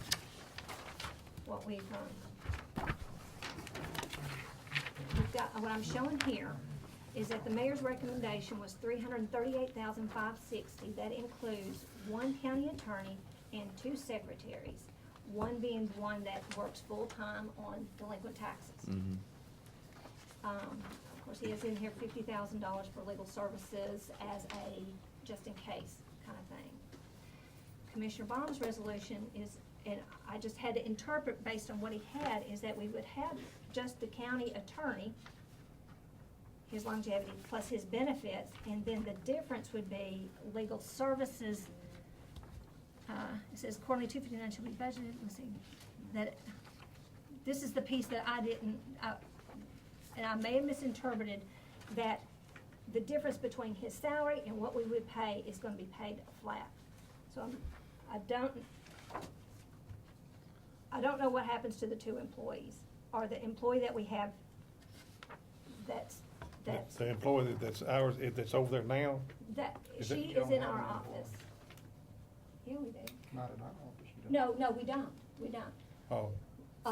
There's only one employee, and that's the assistant who works at the back. The other person is The- basically a contract that we. Okay. Yeah, All with right. the Let 'em second know. attorney, when, there was an amendment to the agreement that in place of, a county attorney that serves him as secretary, that we would just pay, $37,500, I think is what it was, a flat rate. We reduced that last year by $10,500 when Ms. Shelton retired from the full-time position. I think her salary was approximately $48,000. And last year, the county, you all approved an amendment whereby we would go in-house. You just pay us some compensation, flat fee, and I think it was $37,500. That's no benefits. You pay no benefits. You pay no taxes. You pay no Social Security. You pay no medical. You pay no nothing. So you probably netted, with benefits and I think it was everything, probably $10,000. $30,000 I think it by the was time 10. you, well, there's $10,000 difference in the salary, but you're not paying the benefits. And the benefits of an employee, you can figure whatever it is, a third. So I guess I'm saying we saved you $30,000 last year probably by not going to another in-house person. So there's only one employee presently, just for clarification. Okay. I'll get that number for you on the savings. But going back to, the mayor's recommendation does include back that second secretary. But the difference does start happening when you talk about the delinquent attorney fees that's paid. In the mayor's recommendation, the county would receive it. So based on what our appropriations were, then you take that off, then the real comparison is $178,560 as far as costing the county. On Commissioner Baum's resolution, where nothing changes except for this arrangement, and I would assume that in the, I'm assuming that the 160, that he would, that firm would be the delinquent tax attorney, they would get the 160. So the comparison for me, just numbers, is 419 to compare to 178,560. I guess in your, the question would be to Commissioner Baum, in your proposal with this, is that correct on the delinquent tax? If I don't have one of the sheets that Ms. Nolan has, but I'll try and summarize the first sheet, which I do believe I have. The first three lines are part of general legal services. The lines after that are due to other items that are not in the general legal services part of the budget. These have to do with other litigation costs.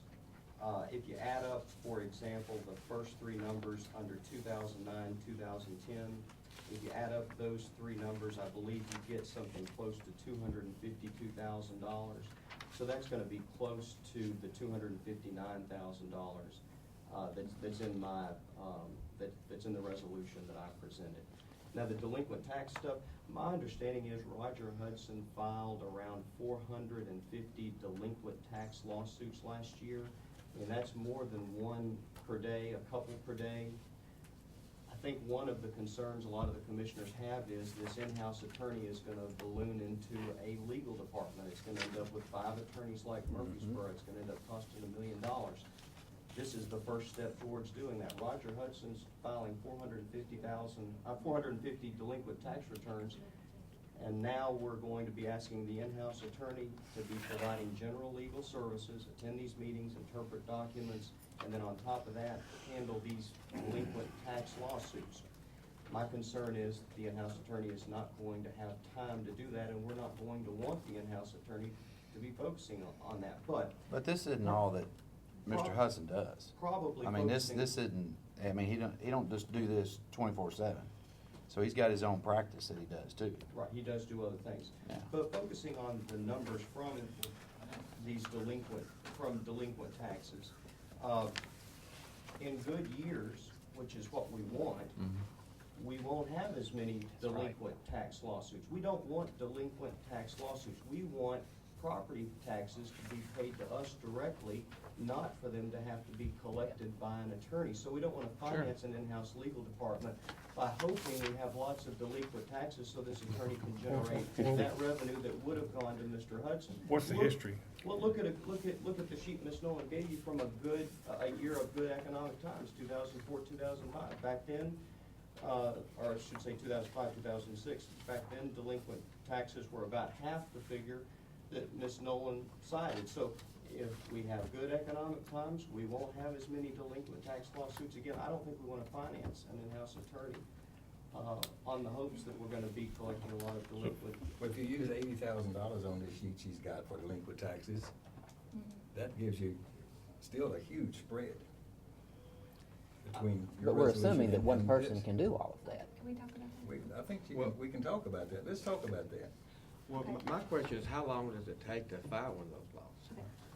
Can I, you know, I have had the education for myself because in doing this, so if you don't, bear with me again. I'll pass these around. I'm sorry, I killed trees Yeah. in preparing for this. You've been very successful. We've got it up there. Okay. Mr. Chairman, I need to ask a question for clarification. I need to do that. And I think maybe some of the other commissioners, you guys have asked us to attend, here we are, and I'd like to ask a question. So much to suspend the rules. So moved. All in favor, please say aye. Aye. Is Commissioner Baum, does your figure include that administrative assistant that costs a little over $40,000 a year? Is that in addition to that? That's unclear to me, and I need that clarification. I'm not adding an additional legal assistant so that the cost goes from, I believe Ms. Nolan said, 259 up. I'm assuming that 259 included. It's the total cost. The total cost. It would not be more than that to hire an additional legal assistant. No, the person that the county pays for, okay, the person that the county pays for, $40,000, is that about right? That's what I'm trying to get clear, Charlie.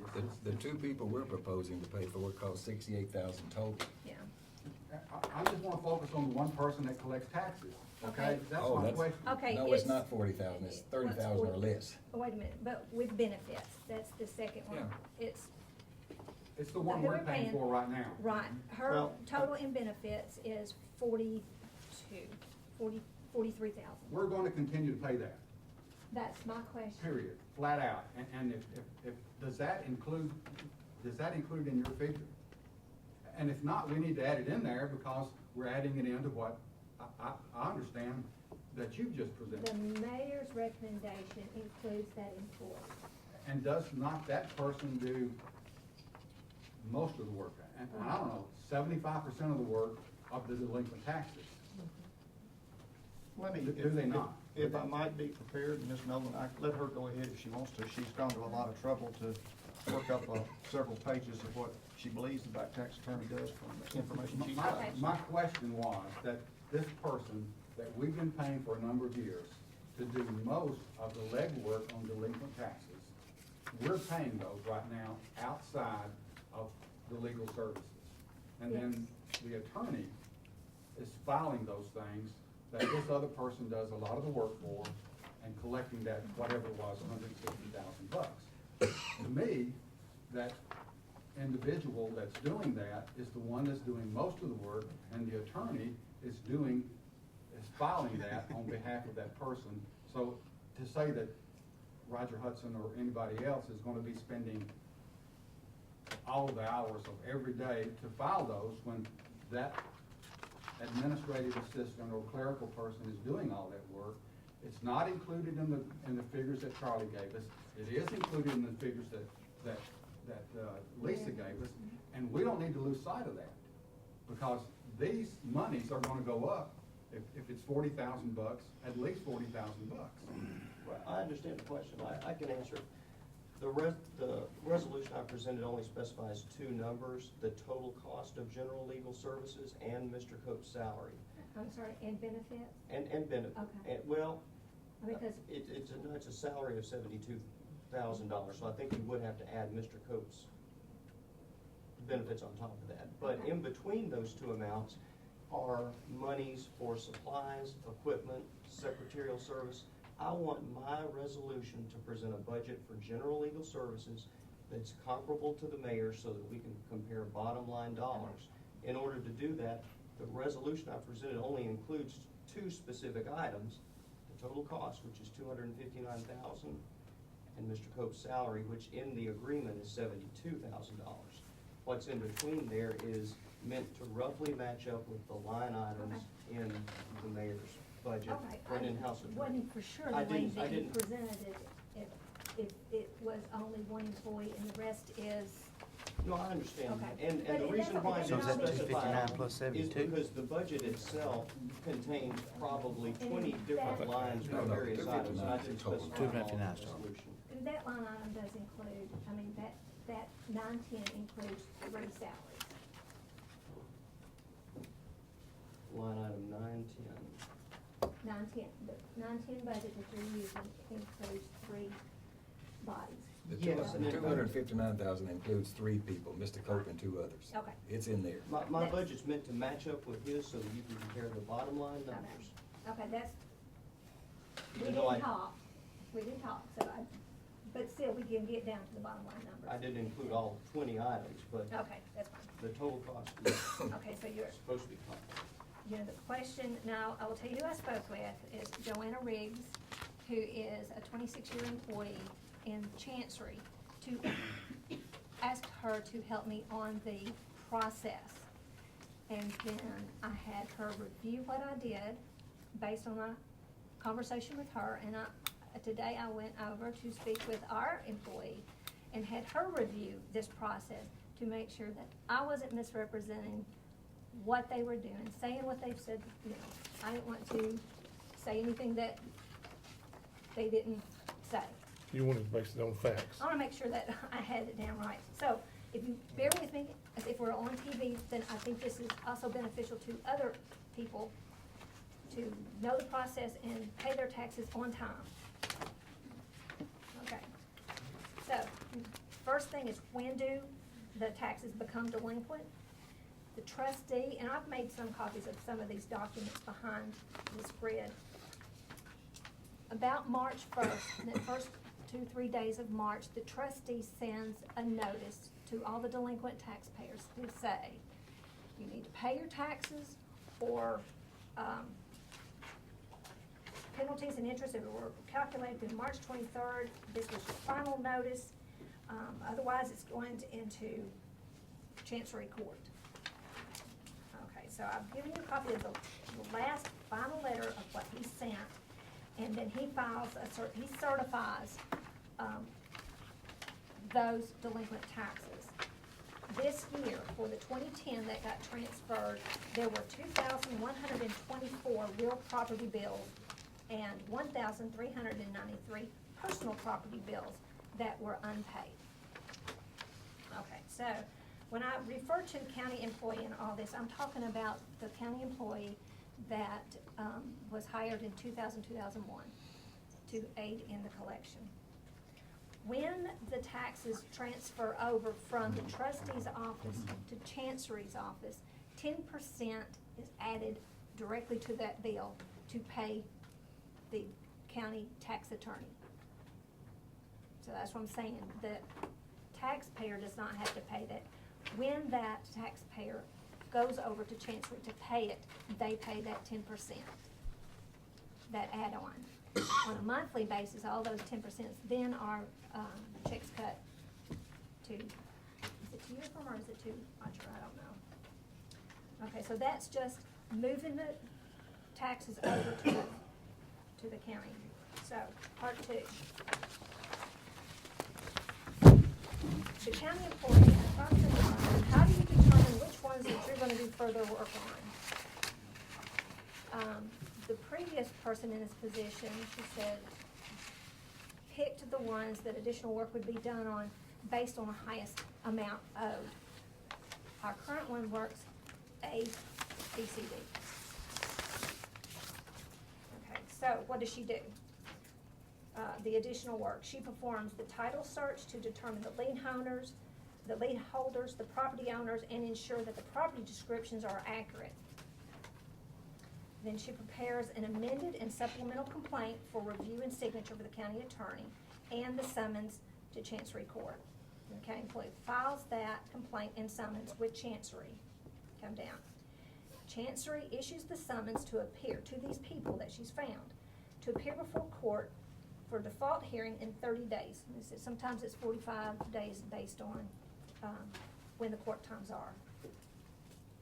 If everyone of interest, and that's the lien holder and all those, can't be found, then Chancery Court must publish a notice in the newspaper for 4 consecutive weeks. So there's a cost added on for advertising. And those of you that are on budget, do you remember us adding money to advertising, and we said that when those paid, we would get those advertising costs back? Okay, so those costs of advertising goes to those bills. Now, if all the parties are not found, then a guardian ad litem is appointed by Chancery. They use Gary Beasley as the guardian ad litem. If they can't find the person who, because they want somebody to represent that interest of that taxpayer getting ready to sell his home. Okay, so his charges are added to the bill. Again, county employees are not, county residents are not paying that ultimately. Okay. Now, at any point in time, if the taxpayer pays, and they're paying Chancery, at this point, an order of dismissal is filed. And again, it's prepared by the county employee for the county tax attorney for his review and signature. So they can dismiss it after the guy comes in and pays. If not paid, then the county employee prepares the default order for review and signature for the county tax attorney. Then the tax attorney appears in court asking for the order of sale. The county employee files a default order with the Chancery Court, and when the judge signs the default order, it goes on the list of properties ready to sell. Now, you've got copies of a lot of these documents on what all these things look like. Then if you go, so that's the process, but then we get to, we're now ready to sell the properties. The tax attorney and the Chancery employee decide on the timing of the property. 21 days before the sale, Chancery advertises again. This charge is added again to their bill. Before the day of sale, the county employee prepares a list of all properties to be sold and what taxes and charges are due. On the day of the sale, the county tax attorney acts as the auctioneer. The county employee and Chancery employee keep up with the bids. The buyer pays 100% of the bid, recording costs, delinquent taxes, and all charges accrued. And the Chancery employee records the deed. Then the county employee prepares the decree confirming the sale of all properties, the description of the property, and the purchaser for review and for signature by the county tax attorney. After this point, the delinquent taxpayer still has 1 year for redemption that they can get their property back. But they have to pay that buyer a 10% add-on for them. So that's the process. No matter what happens, if the process is stopped somewhere, the taxpayer is not stuck with the bill, and if it goes to the end, the buyer pays it. So the taxpayer is still not stuck with the bill. Right. Right? Now, our employee goal set is for, to do this process and all this paperwork, her goal is 10 a week, get 10 a week. So I've shown you how many different bills are over there, but the goal is 10 a week, 40 a month. So that's where we're getting to the number, Mr. Cup was saying, the number of things filed. I see a list here from Mr. Beatty. This is what he turned over. Yes, yes. You're on this back sheet? Right. Okay. And see what happens here. They won't turn over if it is under appeal, or if it's in bankruptcy, they don't turn those over. Okay. These things that you see turned over, the 2006, 2007, 8, and 9, these are things that they've held. They're now out of bankruptcy, or they're out of appeal, and now this group is going. Okay. Okay, so that's why you saw those numbers. I was just kind of just looking at all these nice, neat little purple boxes, and they look so simple, but it's quite clearly can be a very long process. It's a long process, a lot of 2006, detail. I mean, It's a lot of detail work. people hadn't paid their taxes in 6 years. Somebody hadn't on some piece of property at some point. Well, we've got 10 years to collect. After 10 years, we can't collect it.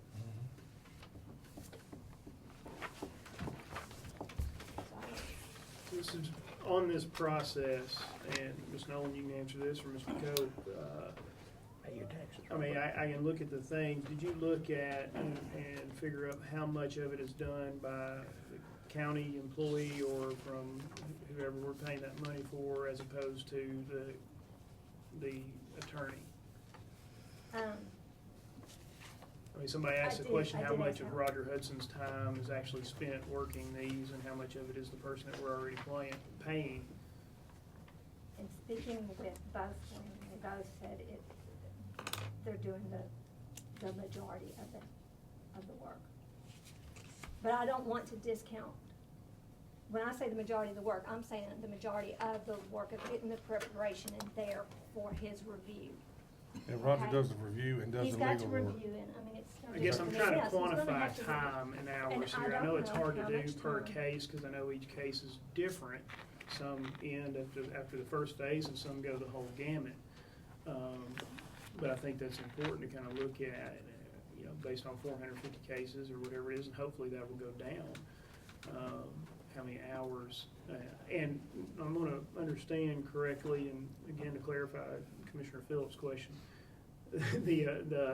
was it less than whatever amount we're paying the individual, the county employee to work the delinquent taxes?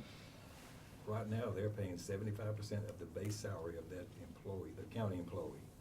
Who's That's that? first. The Coke firm The is. Coke firm is paying that first 75% before they get paid the 10%. So I'm slow, and y'all know that. Where is that on your green sheet, your On- green number? With the green numbers. It's the Where red is number. that It per, is this, the 21,607? that contribution, what's in red. Okay, the 1711, Mhm. okay. Now, if you ask specific questions, and then you'll go to that other sheet that just does not have color and it's shorter. Okay. Because your question was, what do we pay? What is the direct cost for the delinquent tax collection? That's in the last little part. I've got direct cost to county for delinquent tax collection. These numbers do not include Chancery's office staff, which also does work towards the collection of delinquent taxes. So in this area, you've got what Chancery paid to the tax attorney, then just that administrative assistant. Up above that, you asked, what are we receiving from collections? 2,115,000 today through, May 11th is what we've received from Chancery Court for delinquent taxes.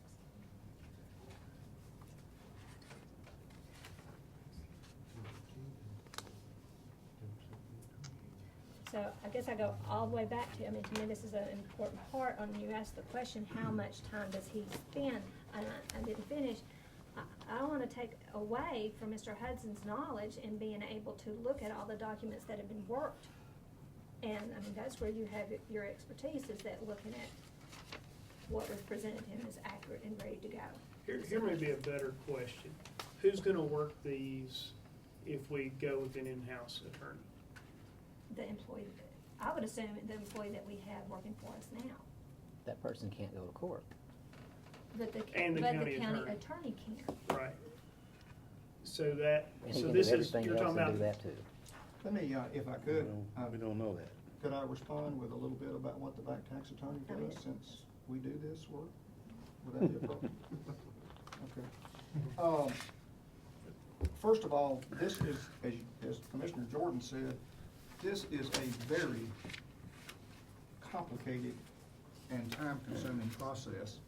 It can become rather rudimentary once you get in the learning stuff, once you've learned what you're doing, but until you know what you're doing, this can be a maze. It is a maze. You got a lot of taxes that are not being paid on time, unfortunately. And as Ms. Nolan said, and Mr. Burgess, we certainly hope the taxpayers pay on time, but if they don't, it doesn't happen. Mr. Hudson's worked hard through the years on this.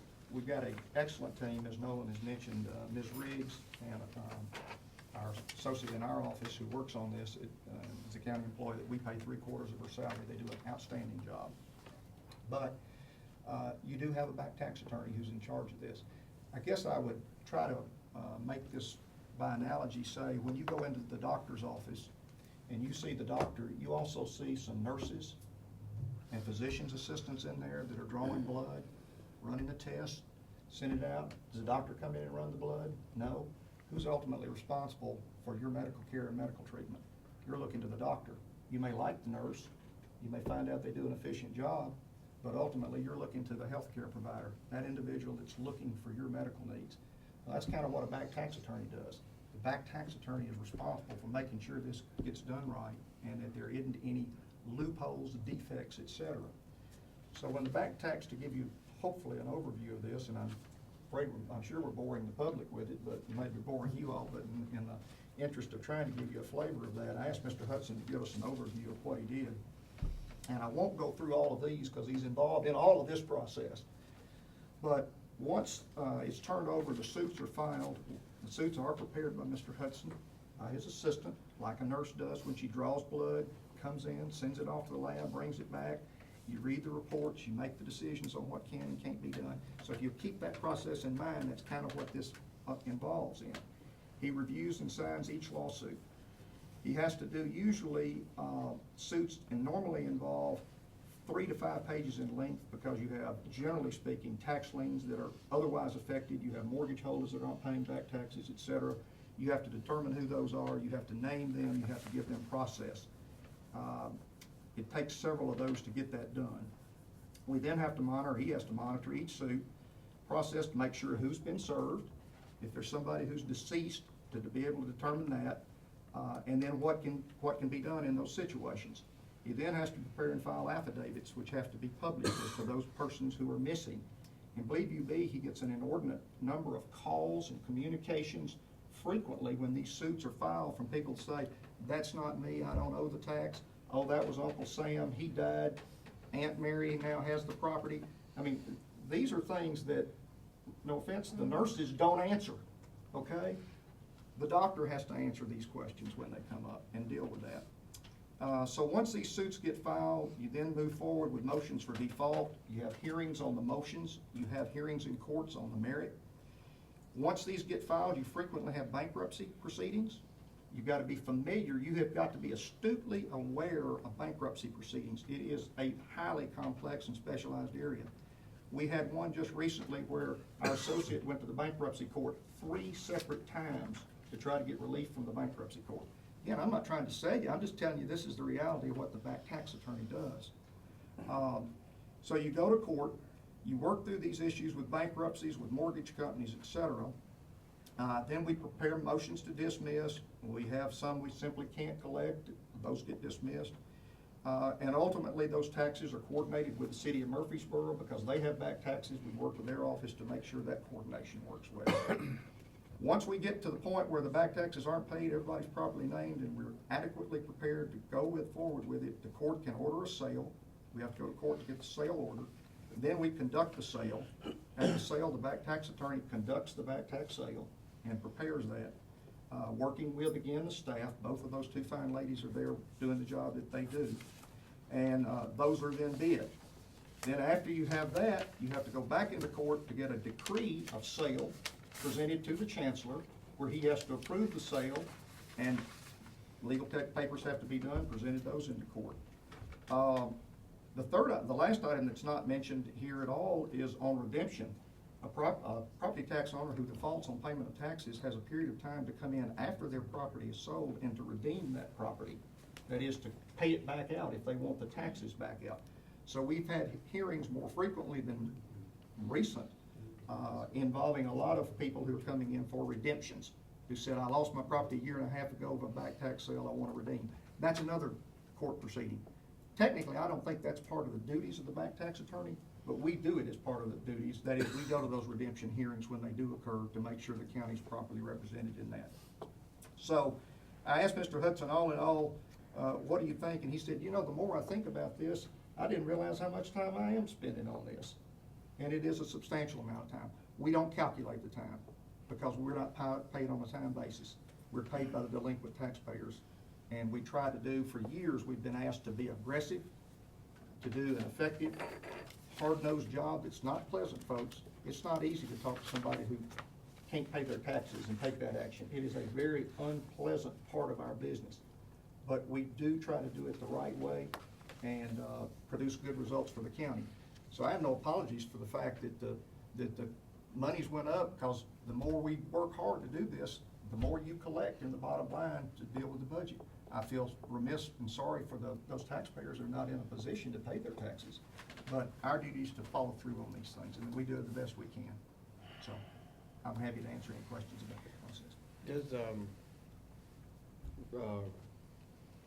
Mr. Hudson, he's the, what you call the back tax attorney. And does he have a private, he works with you or work for you, does he have private legal Yes. work that? I Yes. guess I guess I'm going back to Commissioner Stevens' question, how does he have time to have a private practice if he's filing 450 lawsuits? He's got good help, as Got Ms. good- Nolan said, those two Right. people are outstanding. And then, you know, lawyers, we work hard. We work really hard. I'm not saying other lawyers don't work hard. Yeah. All lawyers that are good lawyers work hard. You don't get it easy.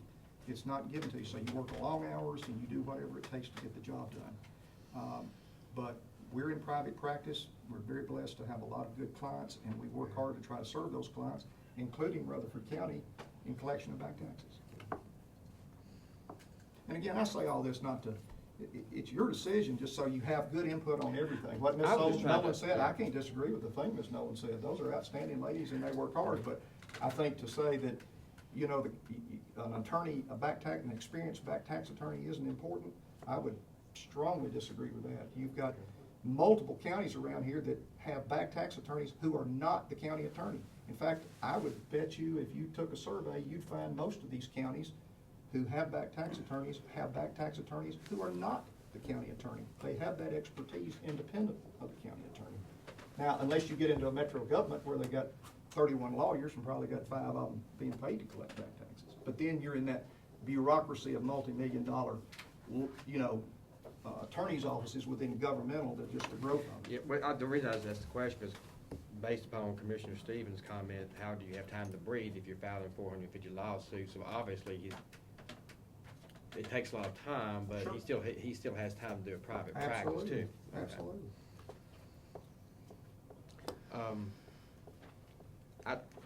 On the green sheet, and I may be digressing a little bit, we can always come back. Just a point of clarification, under the,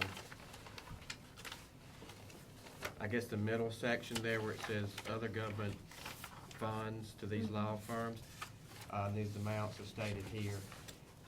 Is that work that would have to be hired out? Is this work that could be, and Mr. Cope may have to answer the question of the mayor, is this work that the in-house attorney would do some of it, or is it all hired out?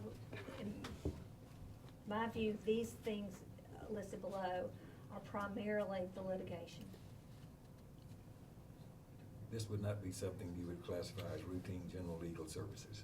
This is outside the scope of that. So if we had an in-house, They wouldn't do any of that. they wouldn't, yeah. They would Let me fall address under- kind of why that was a function, and the mayor was there the other night with our executive session, and we touched on it briefly.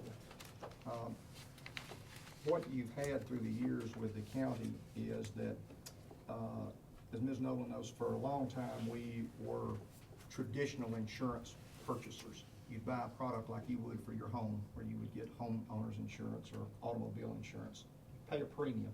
So if you bought that from State Farm or Farm Bureau or whatever, if you had an accident, you didn't pay for the lawyer to represent you. State Farm or Farm Bureau hired the lawyer. That's part of what they collect the premium for, is to pay the cost of defending you in lawsuits. We were the same way, we being the county, for years had our own insurance policies whereby we had minimal deductibles. I think, Lisa may remember, I think it was as low as $10,000 at one point per deductible. But it was down fairly low deductibles. So when those lawsuits would come in, they would be assigned by the insurance companies that were insuring the county. Say it was Ace Insurance or State Farm or whoever it was that bought the property and casualty insurance. So the county then didn't have to pay the litigation costs. The insurance company paid the litigation costs, just like in the example I gave you. That was part of what you paid your premium for.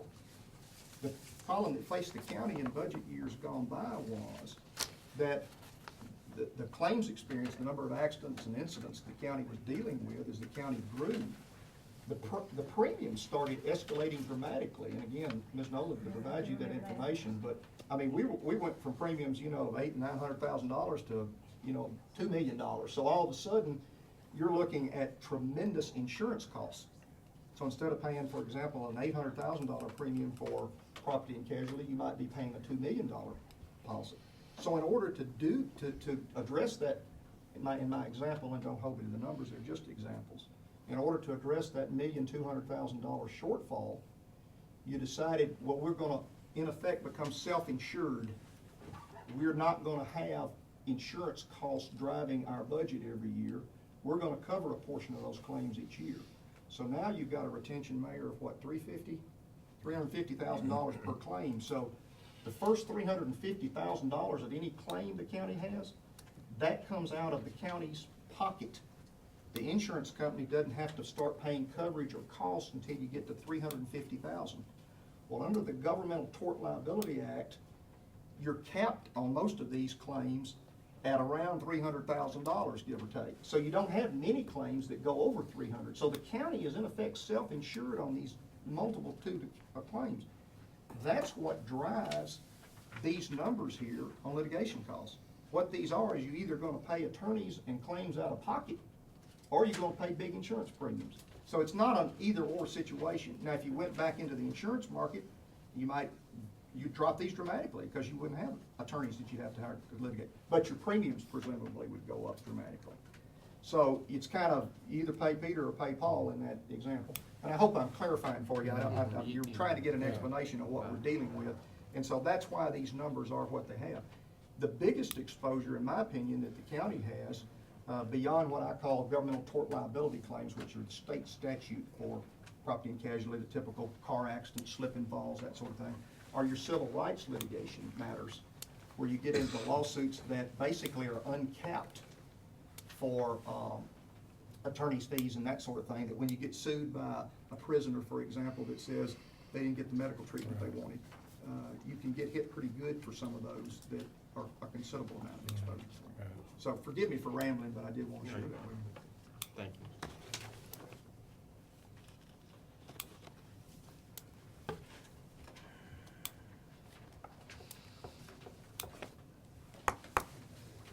So compared apples to apples, as far as numbers, what you're saying, Lisa, is that including the delinquent tax, we're, versus Commissioner Vaughn's resolution and the county mayor's recommendation, we're having a savings of $240,440. Is that That's. a correct, fair statement? That's just, yes, I mean, that's saying that in-house county attorney will be that delinquent tax attorney also. And that those revenues from Chancery would come to the county. Did we get clarification on Commissioner Phillips's question a while ago, that number is in Commissioner Baum's? Commissioner Baum's was a total number on how we get there. And I guess the question, and I don't know what the agreement is, if we would still have, I mean, I would assume that we would still have that staff attorney and what we pay for the county attorney secretary, whether it be our employee or whether it's So that number. a base, 3,000, 500, So- whatever. I think we would still probably get down, what I'm understanding for you, the bottom line number is 259. And excuse me, and is meant to be directly comparable with the mayor's budget for the in-house attorney that was passed on May 15th. Okay, so Now, so if it would be, then the comparable would be 3 employees. yes. Whether that other one, yours is whether it's an employee of the county or whether it's just a contract base amount. But to me, then the question is the person going to, will the in-house county attorney then be the county tax attorney who will oversee and do what roles the tax attorney will do in concert with Chancery and the other county employee? Then it's who gets the money for that 10% that's added on. And if it comes to the county, it is a reduction of that $338,000 by whatever number it is that is collected by Chancery. But keep in mind, we won't know what that is because it changes from year to year. We don't know, but If you've got we- history of what it's That's been. like Grant asked, if we go by history and we go by the lowest number, The lowest. what was what, We can just 70,000? go by average, about The lowest number was 64,000. Yeah. It ranges from Yeah. 64 to 162. So if we It go, looks like Average you have $100,000 more- maybe or something, yeah. Yeah. I mean, you can see yourself what that range has been. And then when you add the second attorney to do the work, that's gonna add another 80, 90, What 100,000. second attorney? That one person can't do all of this work. Mr. Stevens, how do you know? The Sumner County has two people. They have one full-time and one part-time, and they hire the rest of it out. And She they told do- me that on they the do phone all today. litigation. No, they don't do all litigation.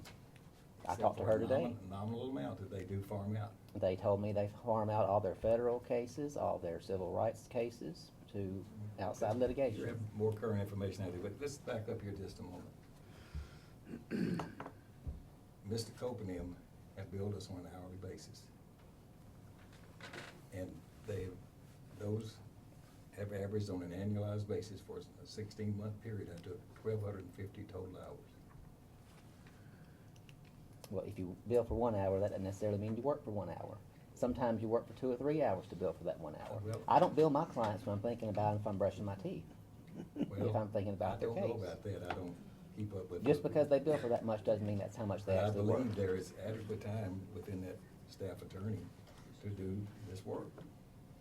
In addition to that, we're talking about another person, another assistant, in addition to the county employee that's now providing the actual delinquent tax report. So I believe there's reason to believe that that can be done.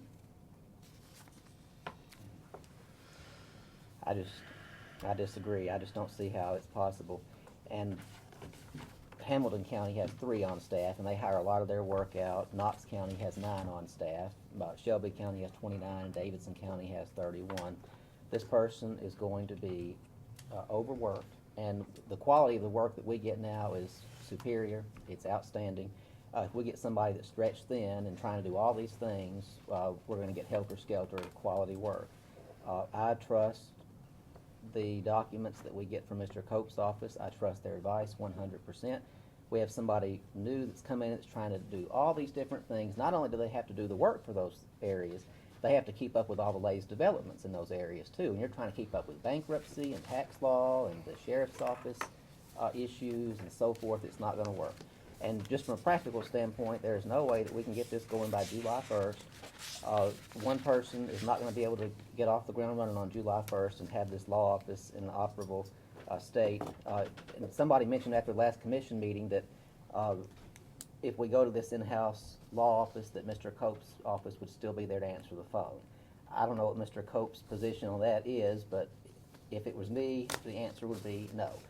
If I was in that situation myself, I would bring all the files, all the documents, and drop them off at the mayor's door, and the new attorney would be responsible for sorting through all that stuff and catching up and providing sound legal advice on all those cases and all the situations that are out there on July 1st. We don't know who's going to apply for this job. We don't know what qualifications they're going to have. I hope that if we do this, we get an outstanding applicant that's competent and able to do all this. But to think that we can hire somebody that can within 1 month and find office space for them and get all the files to them and have them up on all the latest developments with all the cases, I just don't think it's possible. We should have started this in January if we wanted to do it, and that way that person could have worked with Mr. Cope to phase into this.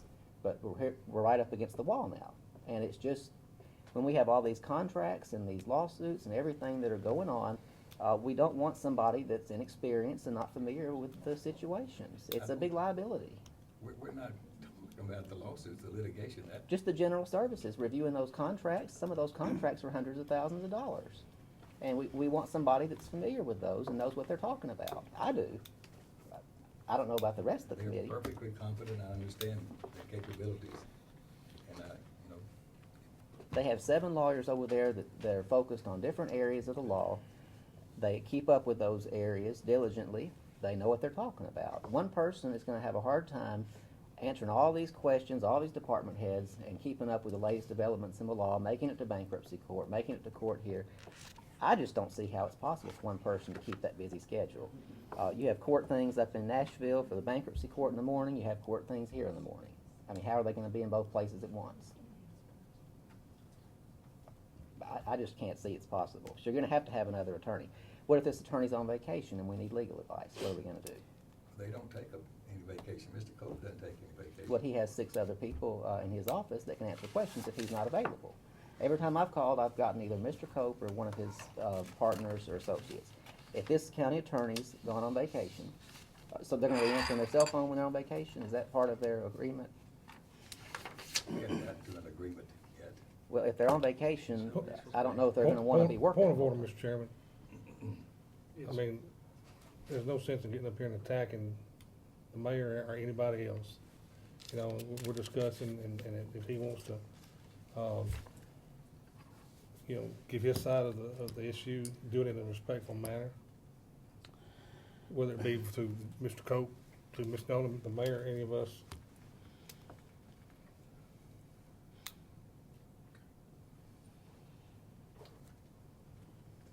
Commissioner Sandlin, I think, had a question in this moment. Basically, this is not new news. This didn't happen overnight. The mayor didn't act upon his own. He acted through direction of the full commission. He acted upon what we said we wanted to do as a full commission as a majority. I don't know what the vote was back in 10, but 21-0. I think it was 21-0, but it might have not been. I don't know. But we knew this was coming. 2 years is up. Here we are. Yes, I would have preferred a little better communication here. I'd have preferred us to have gotten in line, the applicants already out through the HR department and all that, but that's water on the bridge. I think we've got 2 things to do here. Either we're going to ask Cope Firm to sign up for another 2 or another 6 months or whatever the scenario may be, or we move forward with this, what we have in line here and what the mayor has come with us on a recommendation. I'm going to put in form of a motion that we approve and head forth with the mayor's recommendation. That's it as far as a motion is concerned. Then we can discuss it to no end.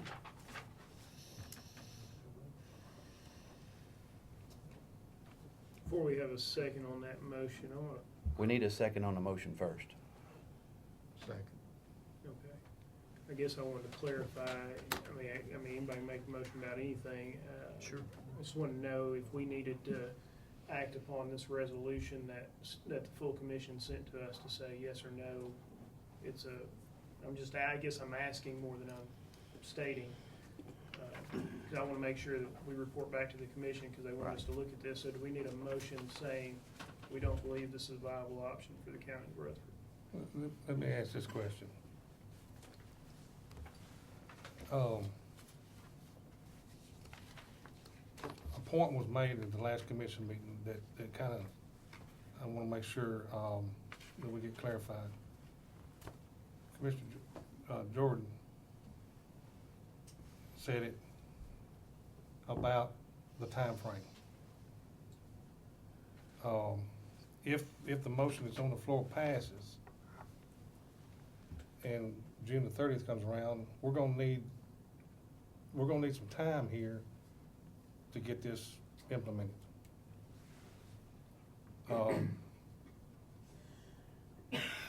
You know, somewhere in this process, we're gonna need a time, because it's gonna be over. the June the 30th. If we started tonight, it'll be over June the 30th.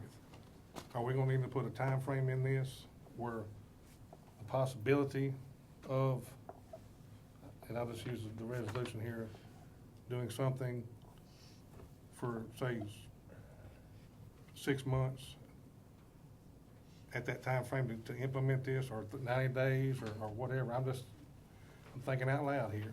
I totally agree. I mean, I definitely don't want to be rushed or pushed into this situation, but we all knew as county commissioners that the 2 years, which is the day was June, coming. June 2012, that Phillips was on speak for, I'd like to speak for that, if y'all allow it. sure, in just a few minutes. I mean, it's up to the chairman, but I mean, I don't mind you speaking, but I'm right in the middle of a thought here, and I'd like to finish it. Commissioner Jordan, if you would allow Commissioner Sandlin to finish his thoughts. And I was then gonna we'll- finish anyway, but. We'll take a motion. The mayor's laid it out on what all this went about. You know, it wasn't, we just didn't talk about it last month. We didn't just talk about it tonight. You know, this is a number of years past that we talked about it, and what all the procedure went on to, for us to get to this point and to prove this point. Whether our memory is correct or not, or whether we thought we did something, or we didn't do something, I guess it's always been available for us to come to you and ask, can we go for another 2 more years, or can we negotiate for another year, or something like that. At the end of that 2 years, I think maybe at the end of your contract, we can ask for another 2, or I think that's the way it's written, is another. We can sign up for another, or extend it, basically, extend that contract. So maybe that's what we need to do. But I'm saying we knew this was coming, and here's where we're at. But we're going to have to hire somebody, and we're going to have to hire somebody, if we do this, that we're not going to hire them in 10 days or 15 days or something. We've got to get it out there through the HR. They've got to apply. We've got to go through that process and get the right person, you know, in there. Capable person, a good doctor, like you said, or a good attorney. I mean, I don't like the comments that the commissioner made just a second ago that we're going to hire a gardener to do an attorney's job. We're not doing that. I mean, have we ever hired anybody that wasn't capable of doing the job, that wasn't overqualified or qualified enough to do the job? I don't think so. I mean, we're not talking about that. That's totally uncalled for. So here's where we are. That's all I'm saying.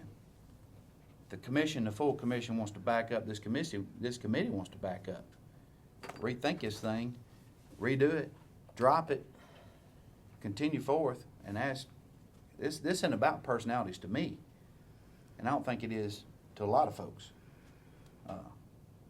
I've appreciated their services for many, many years. I think you've done a great job for many, many years in representing us. Every time I've called to ask anything or about anything, they've always been there. They've returned the call or helped me out with my question or what I needed information on. So that's not the point.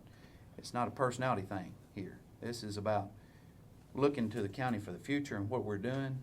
Are they going to be with us, or are we going to get our own staff? And we've decided years ago that we wanted our own attorney, county attorney, in-house. We've decided that already. Now it's time to fish or cut bait or extend the contract or whatever. That's all I'm saying. So, Commissioner Jordan? Commissioner. I'd just like to disagree. I voted for a 2-year contract. And in the verbiage of that contract, there is the word it can be extended. I never voted to go ahead and hire the in-house attorney. I voted for a 2-year contract. And there's verbiage in there about transitioning. We should have been transitioning last fall, or during these last 2 years. We haven't done any transitioning. But I never personally, and I think other commissioners in the same boat I am, last commissioners weren't even here 2 years ago. We can't commit future commissions for something. Let's say, well, we're gonna do this in 2020. And whoever's on the commission then is bound to it. We can't legally do that, I don't believe. But I never voted, for a matter of fact, to have an in-house attorney in 2 years. I voted for a 2-year contract, and I know the wording's in there, right at the very end. This contract can be extended if agreeable by both sides. and we're supposed to revisit it at some point in time, and that's when we make that decision, if we're gonna extend and renew the contract, or hire an in-house attorney. An in-house attorney may work out just fine, there's just no way to do it in the next 31 days. And we've got to transit, that person needs to work side by side with the Cope Law Firm for some period of time and learn the processes and all and stuff, so, but everybody keeps saying this decision's already made. I never voted for that decision to be made, and I've been here 10 years. I voted for a 2-year contract. And it did have the verbiage in that it could be extended. I know we have several commissioners, and unless somebody wants to address specifically Commissioner Jordan, I'm thinking it might be a good time to let Commissioner P, I know wants to speak, and any other commissioners that would like to address the committee could. Is that okay? Commissioner P? Well, I've been here 13, and I did vote, when we ratified this, all 21 of us did ratify this, went to the state, came back, and we voted on it again, and I think it was 21-0. And yes, the verbiage is in there that we could extend the contract, and that's exactly what we've got. We can extend the contract, or we can decide to go ahead and hire an in-house attorney. Now, part of the reasoning that we gave Mr. Cope another 2 years was so he could get his retirement in. We were trying to work with Jim and his firm. I don't know how many of you remember that. Like he said, some of you were here, some of you weren't. I think it was mentioned a while ago about how close Jim was to retirement. I think this year was the year where he had 30 years in. Maybe I'm off on that some. But I'd like to think that somebody that's worked with the county for 30 years and that the county has worked with for 30 years would be willing to help us in a transition period, regardless of which way we go. Now, if the Cope's firm decided they didn't want to do that, I think that we could hire a competent attorney within a week to temporarily help us get through that transition period until we hire the attorney that we would want. I mean, there are options out there. And I'm not saying that Cope's Law Firm is not one of the best in the state. It's not the best in the state. And they've given us good representation over the years, but I think there's a time where we do need an in-house attorney to at least cover some of these routine things. And I think that we've shown that we can save money by doing that. So that's what I've got to say. Thank you. Thank you, Commissioner. Any other commissioners? You know, there's, how many new commissioners on the commission now? We weren't here when that happened. So you can't hold us, you can't bind us to something that we weren't here for. It's poor planning. You know, maybe going to a county attorney is the right thing, but you can't do it in 31 days, and it's poor planning. I've heard Ms. Ely say before, we don't need to make any decision after 10 o'clock, because we rush into stuff, you know, and that's kind of what we're doing here. It's 10 o'clock, not literally, but in the month time frame. And we're gonna hire an attorney in a short period of time. How long did the school board take to hire? Well, that was a national search for a long period of time. We're gonna hire an attorney in 2 weeks? Yeah, right. It's not gonna happen. Not to get what we really need, unless somebody's already been picked out that we know is gonna put in for the job. I mean, you can't have a job description written and posted and do interviews in 2 weeks. It's not gonna happen. And like this, you know, we're doing it after 10 o'clock. We need to make these decisions. If we're gonna do it, not figuratively on the time, but in essence in our main commission meetings. But you need to do this and have a plan. Like you said, like I heard Commissioner Stevens said, start in January and have that plan and follow through with it if that's where we wanna go. Maybe 1 year with more year with Mr. Cope and get the plan right and hire somebody in that can work with Mr. Cope's office, but you can't do it now and get an effective result. Thank you, Chairman. Thank you, committee. I just want to echo what Mr. Young said and my support for what Mr. Baum had established and discussed at our last meeting.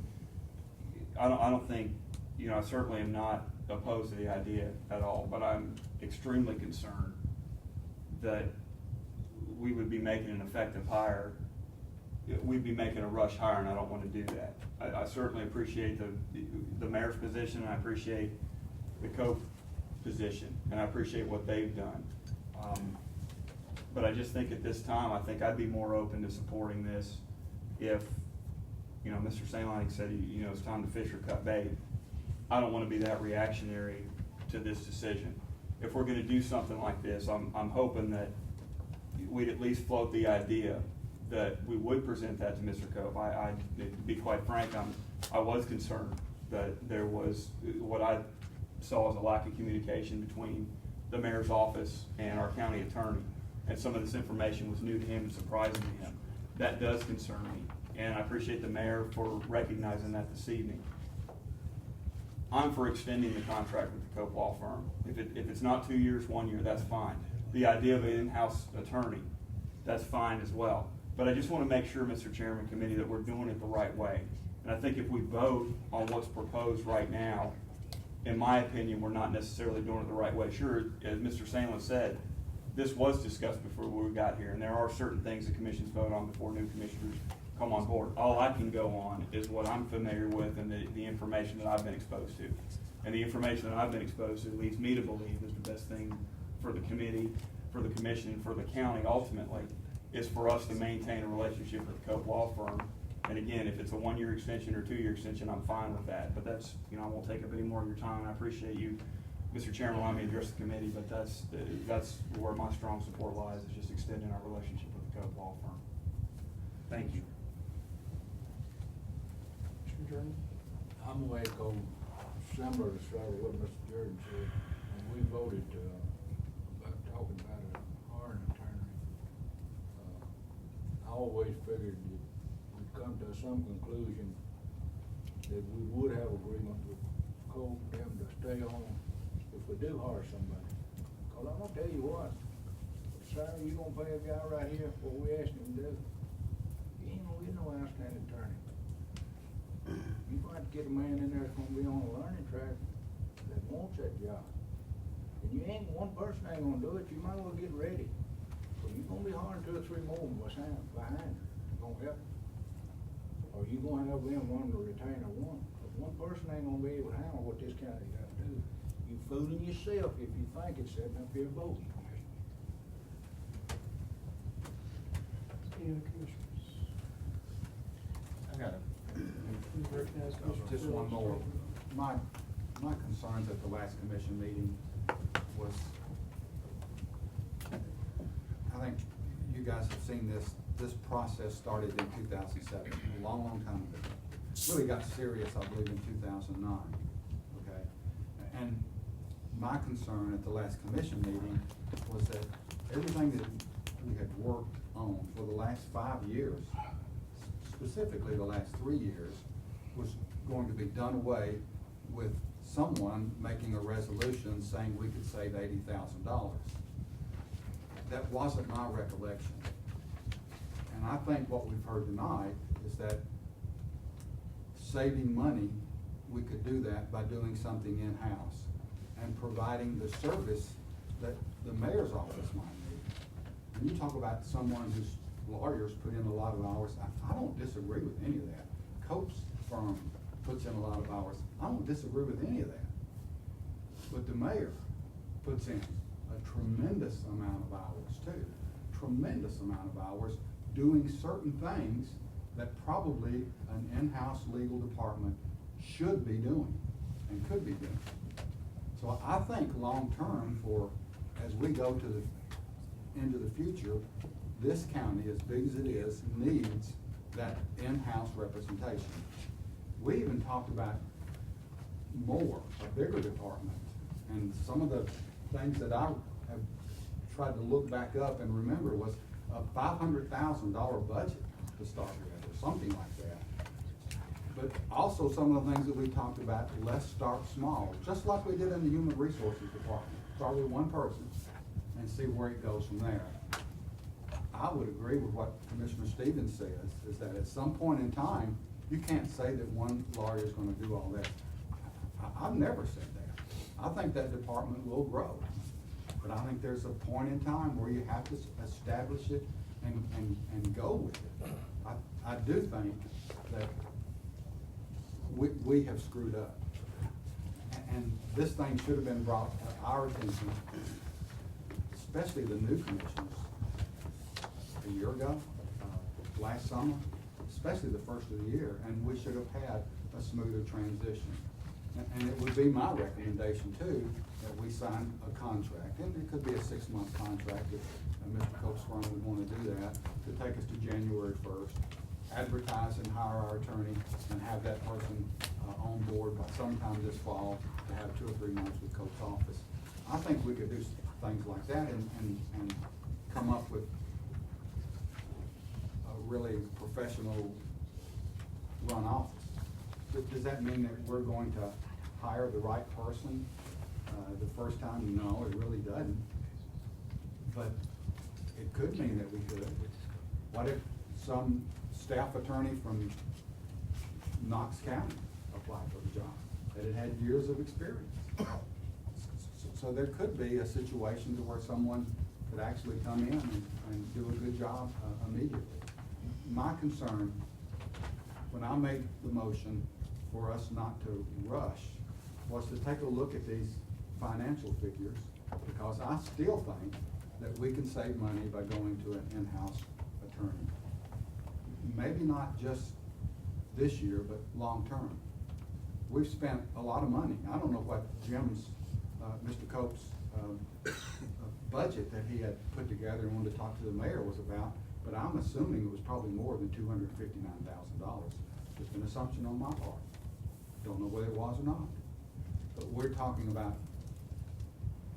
not only what we do right now, but what we do for the future of this county. And that to me is really important. And all of the comments made about we can't do this in 31 days, I agree with all of that.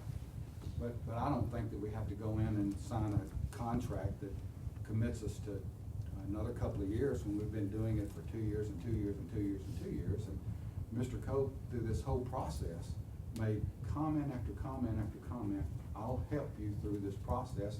I'll do anything, my firm will do anything that they can to help the county. And I remember those types of comments, and they were well appreciated. And you can read the minutes of the meetings, and the accolades that all of us gave to Mr. Cope's office still exist, really do. But I think the mayor is right as far as us moving forward with this. And if I have fault in it, we should have looked at this process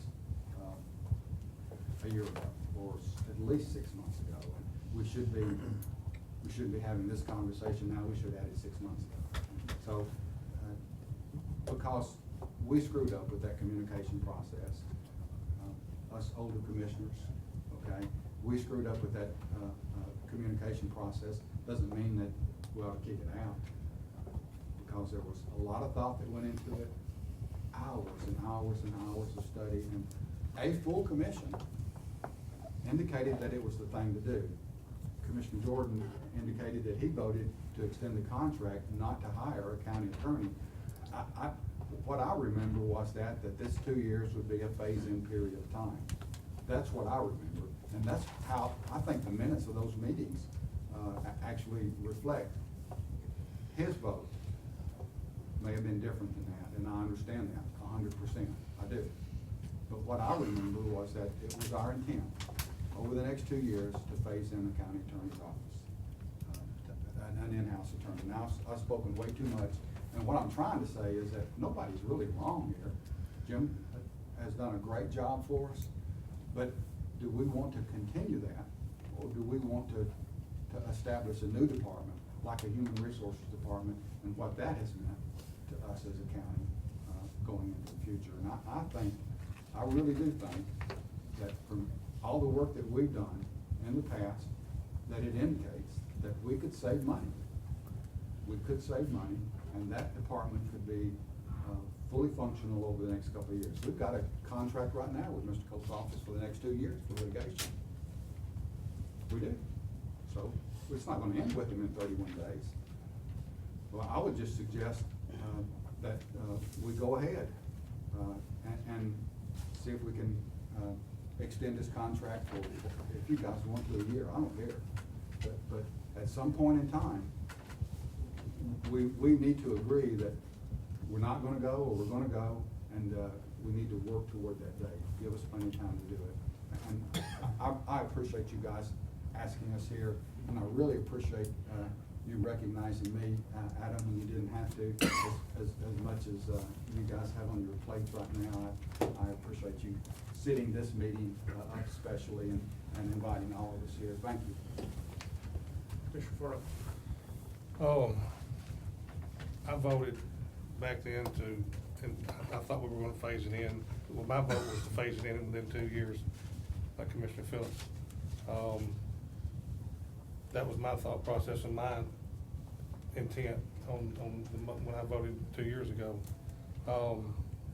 Seeing and knowing there's gonna need to be some kind of transition process over from Mr. Cope's office to in-house, if it passes, there needs to be some kind of transition time. There needs to be a process where going through the hiring process and then a transition time as well. I want to amend the motion that's on the floor to extend the contract to Mr. Cope's office for 1 year. And during that process, go through the hiring process and a transition process through our new county attorney's office. Is your motion to extend the contract based upon Commissioner Baum's recommendation or based upon the current legal services agreement? Based on the $259,000 amount Mr. Baum come up with. We have a motion, do we have a second? I'm gonna second. I'd like to speak to it if I could. I think John Rogers mentioned this to me in the fall of 2006. And in typical Jordan fashion, I had absolutely no idea what he was talking about. I think he said something like the effect, this needs to be looked at. Now, Ms. Nolan was kind enough to bring us all the records since 2007 when it actually did come up. I wasn't on the steering at that time, but and I appreciate that, Ms. Nolan, very much. It was educational, and it also brought me up to date when I did join steering. I'm worried, and some of these commissioners have mentioned these things. I'm worried about this initial selection process. If our HR department is going to have to take applications, I don't know how many people will apply, but let's say 10, and they cut it down. That's going to take considerable time right there. And then when it comes back to us, I would assume, folks, I'm going to expect these people to appear before us. I'm going to expect resumes, and we're going to have to do some real serious research on attorney firms, which is going to take a heck of a lot longer than 31 days. We won't even have the days, the lawyers in 31 days. It'll take all summer. We don't even have a meeting, I don't think, scheduled at all. Steering doesn't, perhaps we do in July, but I don't think we're going to meet, but we might. So that takes us into August and gets us into the fall. Now, we had an issue on health and ed, and Commissioner Young brought this up, although he didn't know it, about does the sun ever set on a motion? And this involved Eagleville, and it was on the committee level.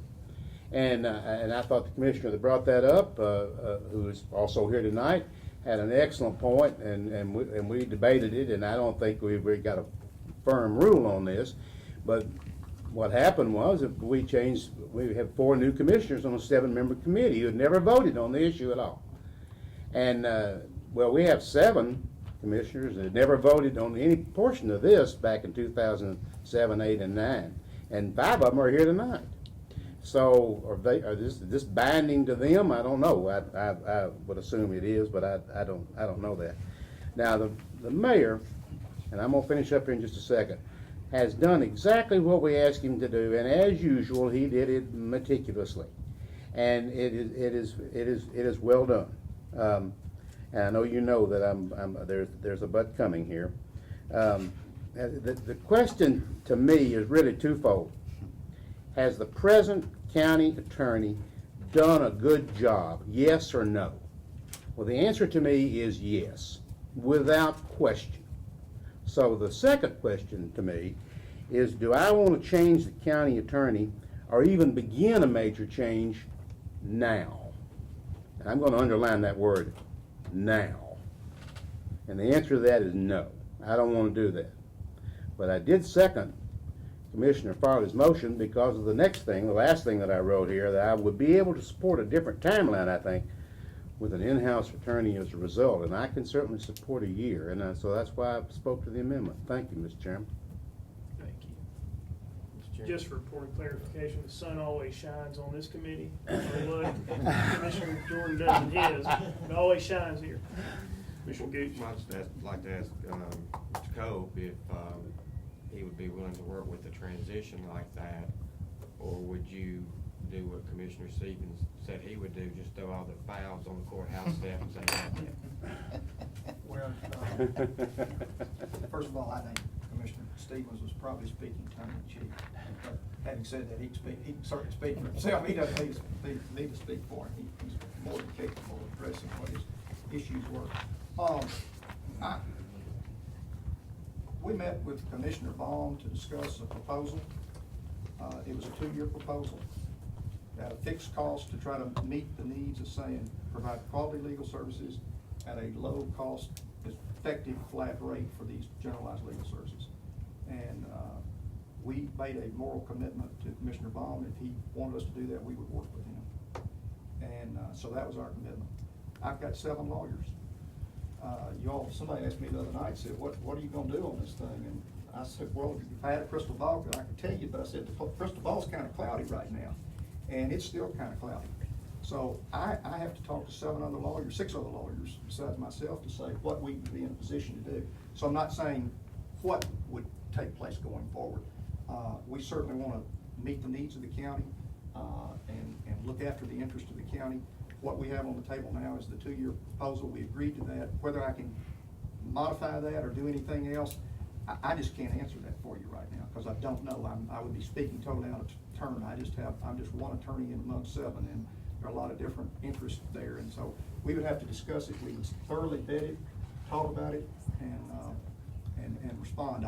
I don't know whether I may say this. Depending on whether you want to go to 2 years as the fixed fee, because we committed to that. If you want to do that, we'll stick with that. If you don't want to do that, you want to do a transition and go something else, we'd have to revisit that. I don't know that you want to put parameters on it. If you're going to do that for $259 for 1 year, you may have to have some discussions, because I don't know what we're willing to do. We've hired another lawyer starting in the fall. We made plans just like everybody else did. We've got commitments, so we just have to discuss it. We'll be open-minded about it. We're happy to discuss it. We would have been happy to discuss it 6 months ago. So that's the best I can tell you right now. We certainly want to be fair to the county and do what we can to aid and assist the county. By the same token, we've got to be prepared to make sure that the interest of what we've got invested is all likewise looked at. But I hope I've rambled a long time, Commissioner Gooch, but it's a long way of saying I can't tell you for sure what's going to happen because I don't know at this point. Well, and I based my amendment based on the vote I took 2 years ago, and also realizing too, there's gonna need to be some kind of transition period where we're 31 days out, and I understand there's gonna be a transition period here of hiring and going through the whole process, and I thought a year would be ample amount of time to do that. That's my thought process behind the amendment that I just offered, so. Let me ask the mayor and his thought process right there in the hiring of an in-house attorney. What was your thought there as far as this time frame and where we're up with the contract? I kind of mentioned that a little bit earlier, but we got off on another tangent. Well, I've been overly optimistic, no question about it time-wise, but we've already lost about 20 days. And had we not had this other alternative proposed and pushed it back a year, we would already probably have posted the application, received the applications, and brought somebody forward by this time. In 15 to 20 days, we could have had that already done. Mm-hmm. But now we don't. We've lost those 15 to 20 days, so. I mean, you could have someone hired if you get the right applicant. If we don't get the right applicants, I don't suggest we do anything except continue on, hopefully, with Mr. Cope and his firm. Mr. Coe, Yes, sir. You fixing to ask $1 million question. I am fixing to ask You are. a question, I guess. You're gonna go back to your law firm, and you said it well, and you're gonna talk to your attorneys, and I just like to know the year that this amendment is about. Would you commit yourself to support that? When you walk in your office and sit down and talk to the attorneys who have worked for you? Commissioner, we make our decisions by unanimous consent in our law firm. Okay. And we're all for one and one for all. And I would not want to put my personal situation in or above any one of the others. So I just can't answer the question for you, because I'm gonna, it's kind of like working in a school system. You know, you want to work together with the principal and the teachers, and I'm not gonna go in and dictate to anybody what they do or don't do. We'll certainly be open-minded about it, and if that is what develops, we'll be happy to sit down and discuss it, but I just cannot commit to you on that basis. Fair enough. Sorry. That's okay. I think between a rock and a hard spot. I'm not willing to gamble. Right now, not a mind reader. I don't know what this coach firm's gonna do.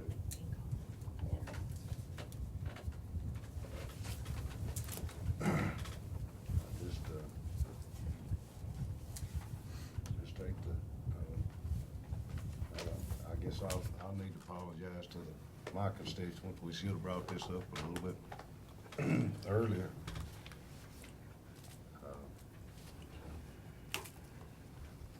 I just think we're gonna have to, as far as me, I think I'm gonna have to support Mr. Baum's resolution and go for 2 years. Well, with all due respect, that's not on the floor right now. I mean, I'm not disagreeing with you at all. I guess I was thinking out loud. Yeah, it's okay. I apologize, but I just,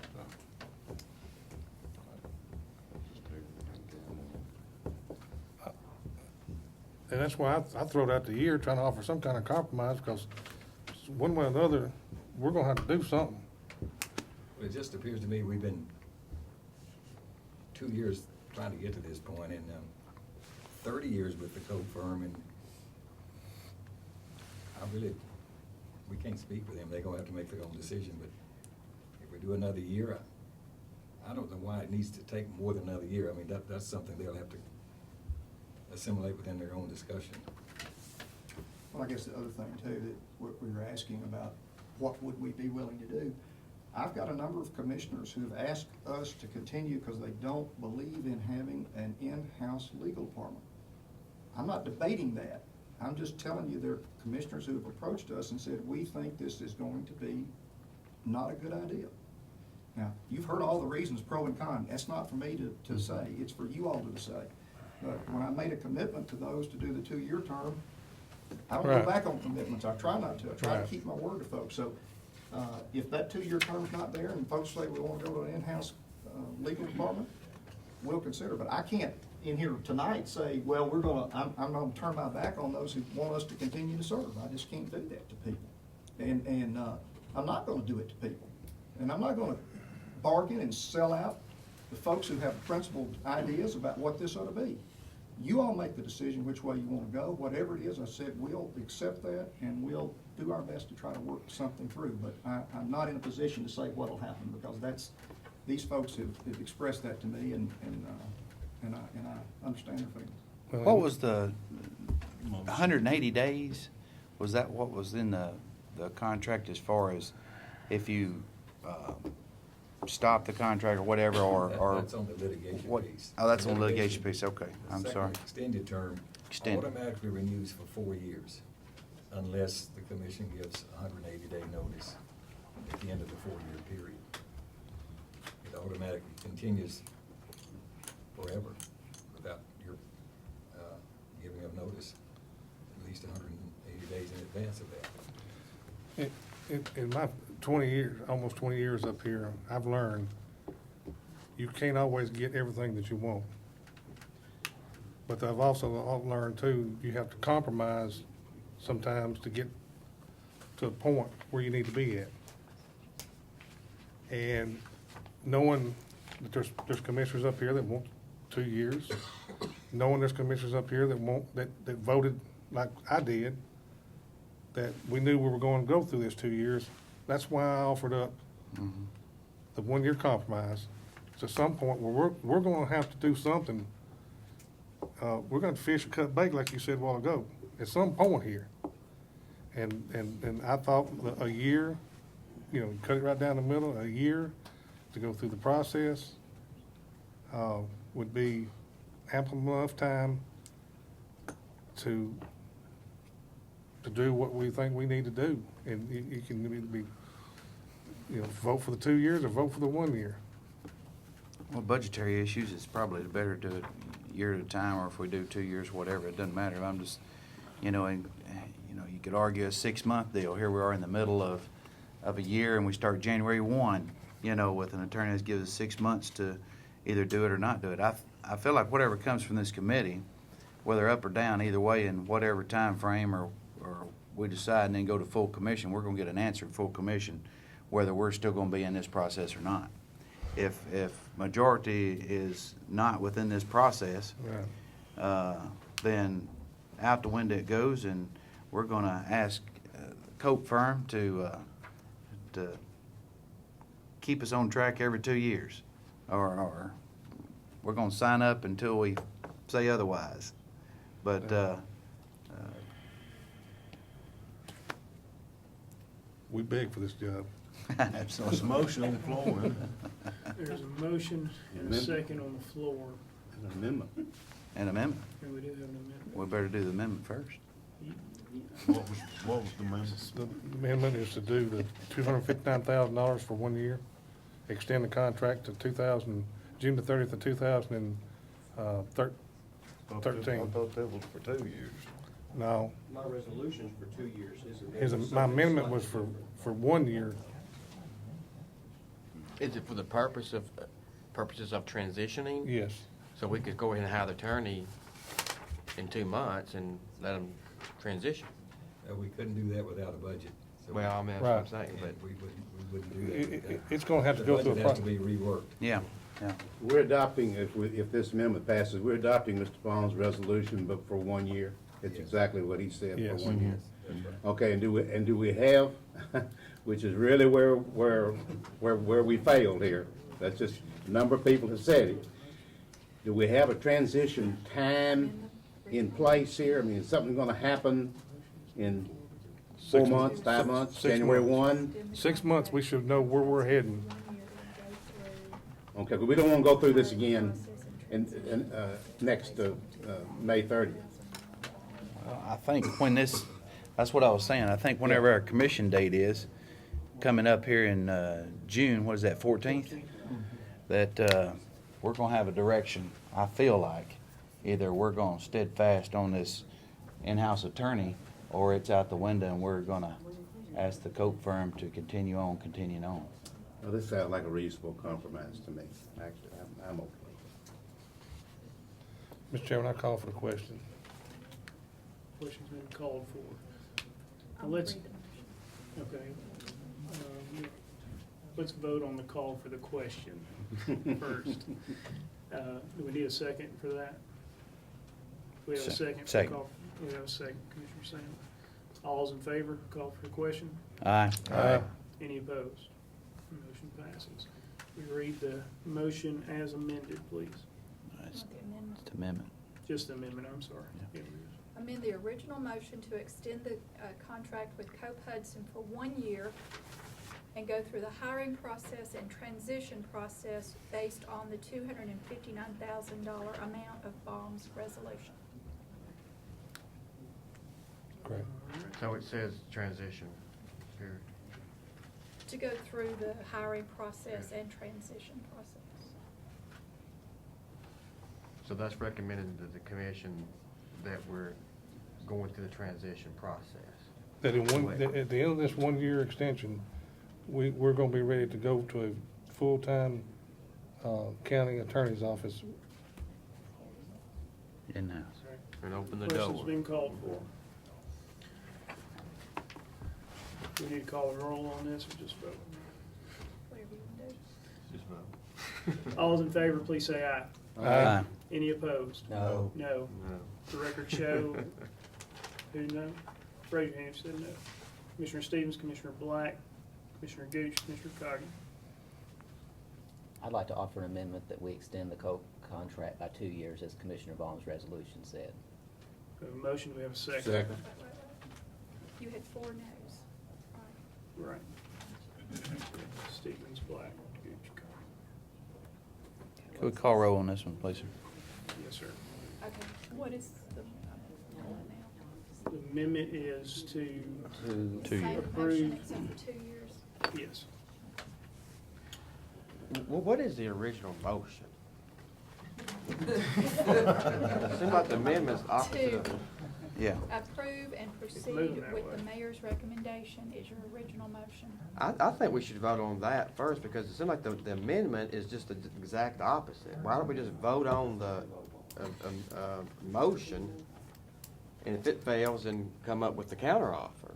But to have a motion and then have a exact opposite as an amendment seems. Tend to agree. We have an amendment and a second on the floor. Who was your If, second? this is Commissioner Jordan. Unless they would be willing to, we can either vote that up or down, or if they were willing to rescind that, we could move forward on I think voting. either on way, it. it's gonna have the same outcome. No, we could, the amendment could be voted down and the motion can be voted down.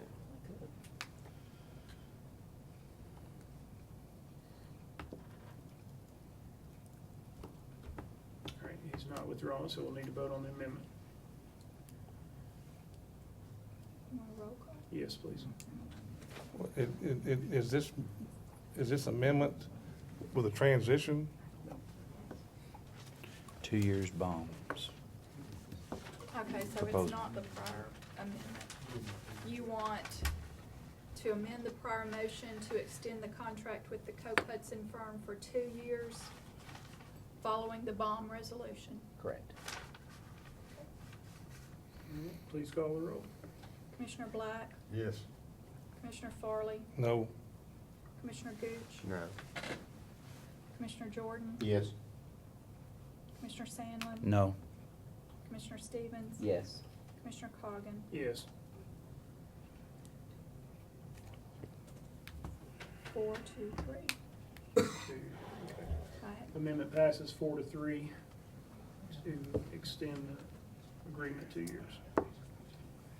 Now we're back to the motion. Any discussion about the motion?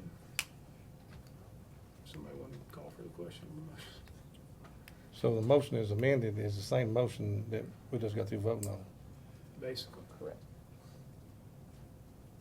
Any other discussion? which is, if you go ahead and, You want to Which- read the full which- motion as amended, please?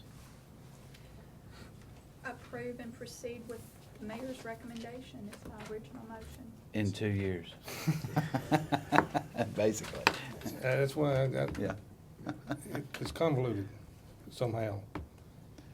Means we're gonna hire an attorney in-house In 2 in 2 years. years. No, it was just to extend the contract for 2 years. I thought that's what the amendment was. That's no part of the mayor's recommendation. So you have to look at that from the mayor's recommendation and then adding 2 years to the contract. I'm not an attorney, but She slept in the Holiday Inn last night. I slept it all day. Well, we did call the county attorney to be present at the meeting, so do you have any comments? Well, considering this is a matter that relates to my position, I think I better decline to comment. So I really don't think I ought to be giving legal advice on a matter that relates to my position. So I'm sorry, I can't help you. I think I got the answer, but. Would this go I believe I better give into it to you. outside legal Yeah, advice? but I'm outside lawyer here. The motion that was amended is the mayor's recommendation, and then we extended, and it was amended, that passed, is a 2-year, extension. Well, we just went through a 2-year 2-year transition period. I move that we delete the mayor's recommendation from the recommendation and just have a 2-year contract extension. A Is this motion, an amendment to the former motion? yes. Is that correct, Commissioner Stevens? If that's Yes. part of the original motion still, then it needs to be taken out. I thought that was what we had amended it to say, was that it's just a plain 2-year contract extension. No, you amended the original motion. to I'm not an say- attorney, and I understood that. And to extend the agreement for 2 years.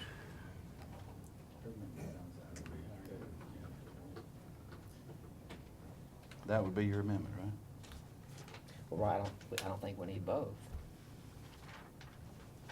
That doesn't seem to make very much sense. That's what I said, just,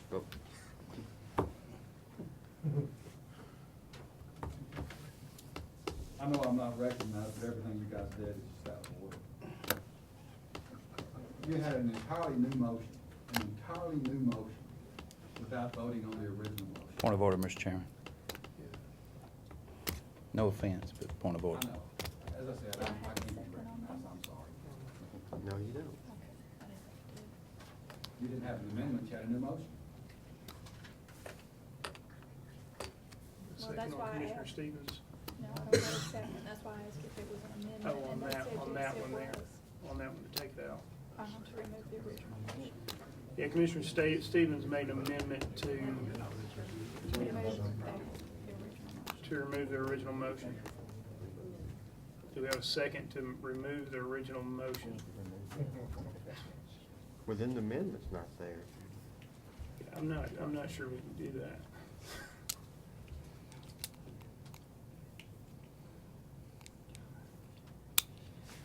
I thought the amendment was to delete, the intent was to delete everything prior and make it a 2-year contract extension. No, you made an amendment to the motion. You didn't Yeah. make a motion. Had a motion on the floor. So you made an amendment on the motion, so it's gotta go on and be attached to the motion. Like I said, I'm not an attorney, but that's the way it's gotta be. But your amendment can change the entire motion and make it something different. Yeah, but it could be that we're still looking for in-house attorney in 2 years, which is the mayor's recommendation. Could we still be looking for one without the mayor's recommendation? Could we still not be, if we decided amongst us? I would say when this comes up in full commission, we'll get all of this ironed out. No, it's probably more confusing. I would say. So we have a backwards motion on the floor.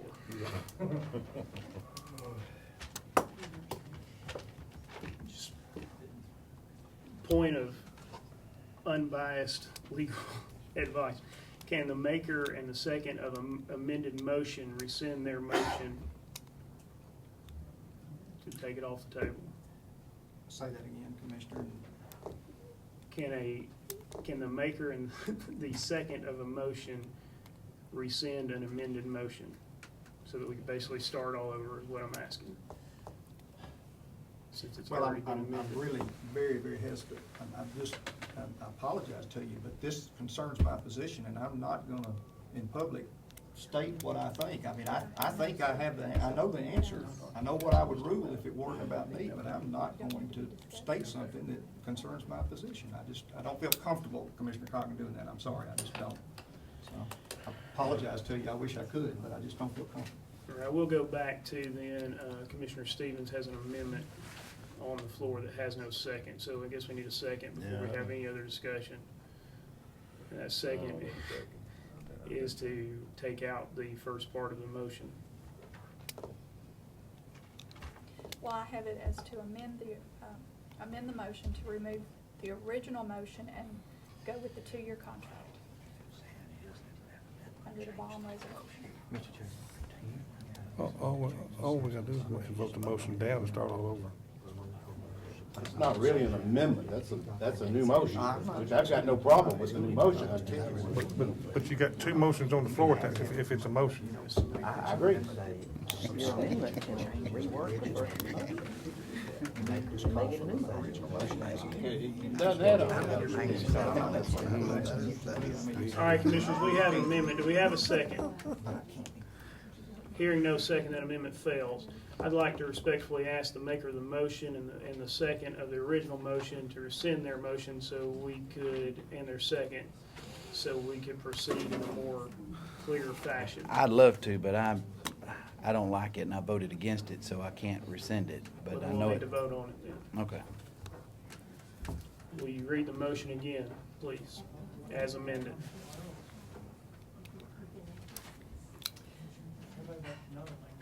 Approve, and proceed with Mayor Burgess's recommendation on in-house counsel. That was amended. Amended with With a 2-year. Amended with a 2-year agreement. 2-year Right. agreement. Your amendment is to amend the original motion to extend the contract with Cope Hudson for 1 year to go through, no, that. Hmm? that- One more page down. And that one was 4-3. So now I'm back to my original motion, which is, all I have on the table is approve and proceed with Mayor Burgess's recommendation. With with the a 2-year, With a 2-year term. with a 2-year With the agreement. 2-year I have a 1-year term. No, Yeah, that one got That voted one down. failed. Yeah, they approved a 2-year term. approved a 2-year, 1 year. With the 2-year term. Yeah. That's So it. With a transition? That's it. No, it did not include transition. I read the That's true. It didn't. I read that to extend the No, contract the with Cope 2-year came Hudson with for 2 Bombs. years. Basically went back to Baum's request or Based on the amendment. 259,000 Yeah. amount of Baum's resolution, it did not include the hiring process and transition. Right. So we've got the mayor's recommendation to hire an in-house attorney with a 2-year extension on, when Commissioner Exactly. Baum's. That's why I didn't break it out, because that's exactly what it says. Yeah. This motion and amendment. It's not a double-edged sword. We're still gonna do the in-house attorney within 2 2 years years. if this is approved and goes through the full commission that way. All right, Is that in the motion? Is that in the motion? yes. That's it. That's been amended. I understand. It's 2 years. Baum's I understand. amendment, yeah, for But 2 but years. I'm concerned about the transition period, or maybe, I'm sorry. no There's not a transition period in there. Okay, but we are gonna, in-house attorney, we're gonna look at that again in 2 years, or before that, hopefully. Okay, The way the motion is amended, yes. okay. Any other discussion on the motion? Ms. Becky, would you please call the roll? Commissioner Black. Yes. Commissioner Farley. Yes. Commissioner Gooch. I'm gonna do no. Commissioner Jordan. Yes. Commissioner Sandlin. No. Commissioner Stevens. Yes. Commissioner Cargan. Yes. 5-2. Motion passes 5-2.